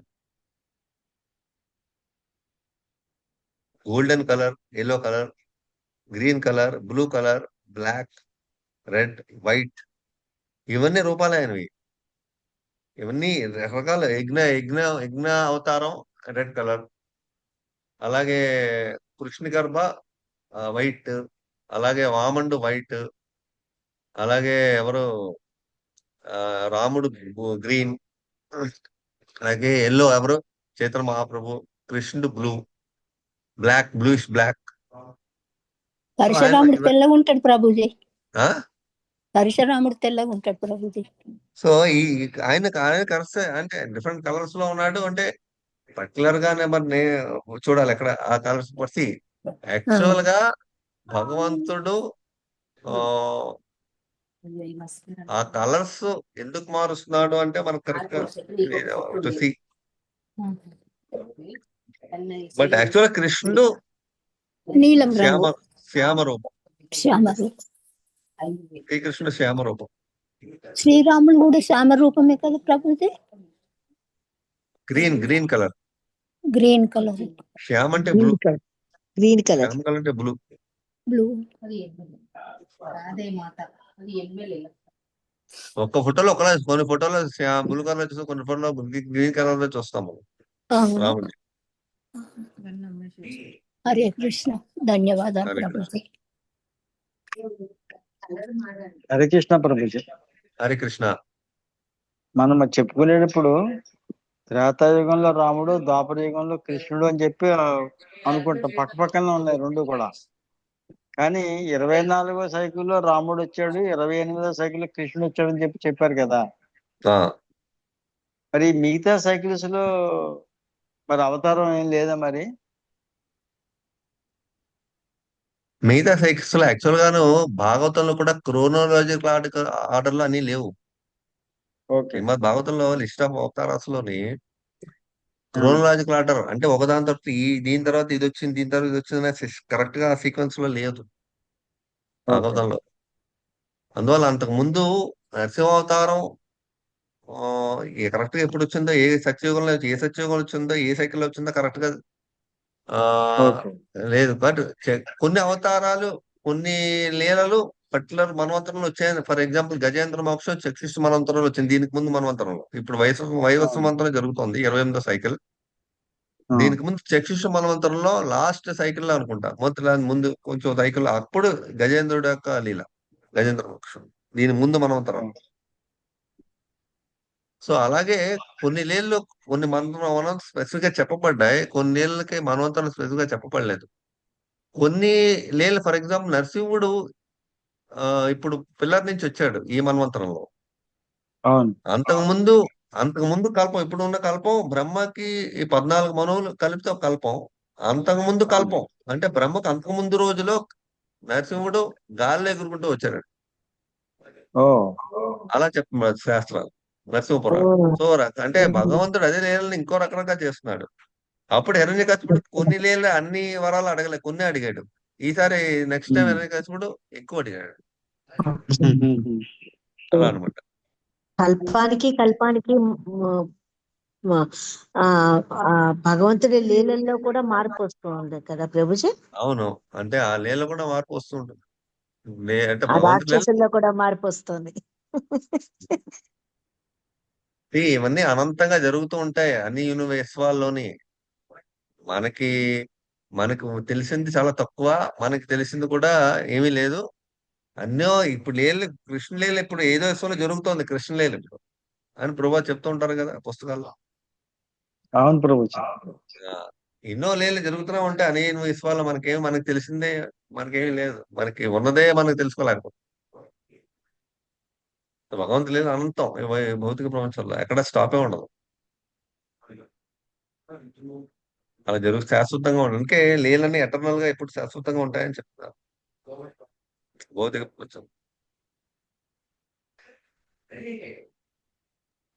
కదా అదే కదా ప్రభు చెప్పారు. అనేక విశ్వాలు ఉన్నాయి కదా, బ్రహ్మాండాలు, కోటాను కోట్ల బ్రహ్మాండాలు ఉన్నాయి, అనంతంగా అవును. లీలలు జరుగుతూనే ఉంటాయి. ఒక్కొక్క బ్రహ్మాండంలో ఒక్కొక్క విధమైనటువంటి లీలలు జరుగుతుంటాయి. చాలా పెద్ద అంటే సబ్జెక్ట్. రాముడు రావడానికి, కృష్ణుడు రావడానికి కూడా అంతరంగిక కారణాలు ఉంటున్నాయి, బాహ్య కారణాలు ఉంటున్నాయి. చైతన్య మహాప్రభు టైంలో చదువుకున్నాం. అవును. చైతన్యం Yes. చేద్దామని చెప్పినప్పుడు అంతరంగ కారణాలు, బాహ్య కారణాలు ఉన్నారు. కానీ ఇప్పుడు రామాయణంలో కూడా అంతరంగ కారణాలు ఉన్నాయి, బాహ్య కారణాలు కూడా ఉన్నాయని చెప్పి తెలుస్తుంది. అవును. అది చాలా ఇంపార్టెంట్ పాయింట్స్ ఇవన్నీ కూడా.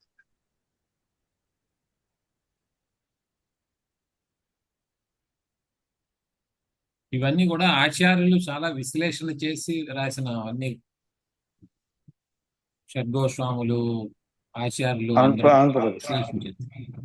సో అందువల్ల మనకి ఇటువంటి విషయాలు తెలుస్తున్నాయి. అవునవును. మనం ఒక స్పిరిచువల్ ఆర్గనైజేషన్ తో మనం రెగ్యులర్ గా మనం అసోసియేట్ అయితే మనకి విషయాలు తెలుస్తాయి. లేకపోతే రాముడు ఒక కథా పురుషుడుగా, పురాణ పురుషుడుగానే మిగిలిపోతాడు.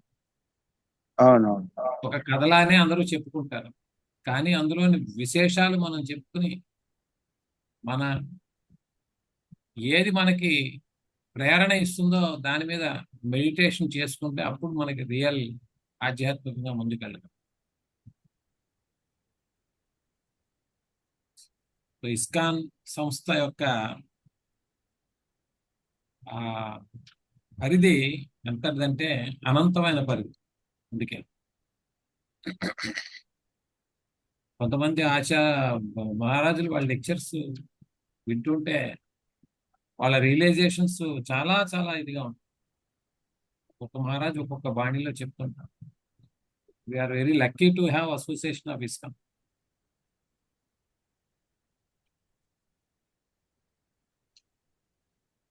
హరే కృష్ణ.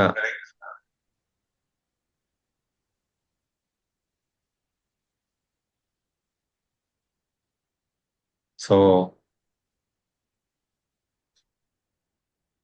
ఎవరికి సందేహాలు లేకపోతే థ్యాంక్ యూ. ఇదివరకు వచ్చిన అందరికీ కూడా ఈరోజు, రేపు అందరికీ శ్రీరామ శుభాకాంక్షలు. రేపు అందరం కూడా రామభక్తి, రాముడి యొక్క ధ్యాసలో, రాముడి యొక్క మనసులో రకరకాల లీలలు గుర్తించుకుంటూ అలా రేపంతా మనం గడుపుదాం. రేపు సాయంత్రం కూడా ఇలాంటి ప్రవచనం ఒకటి చెప్పుకుంటుకుందాం. హరే కృష్ణ. హరే కృష్ణ. రేపు వీడియోలు ఉంటాయండి. సీతా కళ్యాణ్ వీడియో పెడతారా? ISKCON Chennai video. ఈ ఇస్కాన్లో కళ్యాణం అంటే ఏం జరగదు. Okay okay. సీతా కళ్యాణం అనేది మామూలుగా ఇది శాస్త్రోక్తంగా సీతా కళ్యాణం అంటే ఏమీ లేదు యాక్చువల్ గా. అంటే రామనామ పెట్టాలని ఏమి అలాంటిది ఎక్కడ మనకు లేదు. మామూలుగా ఆంధ్రాలో చేస్తున్నారు, బట్ తమిళనాడులో కూడా కొన్ని చోట్ల చేస్తారు. ఇస్కాన్ ఏం జరగదు యాక్చువల్.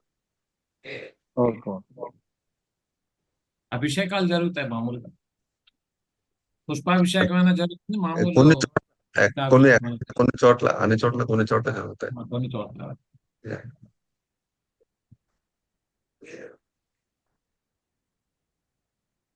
హరే కృష్ణ.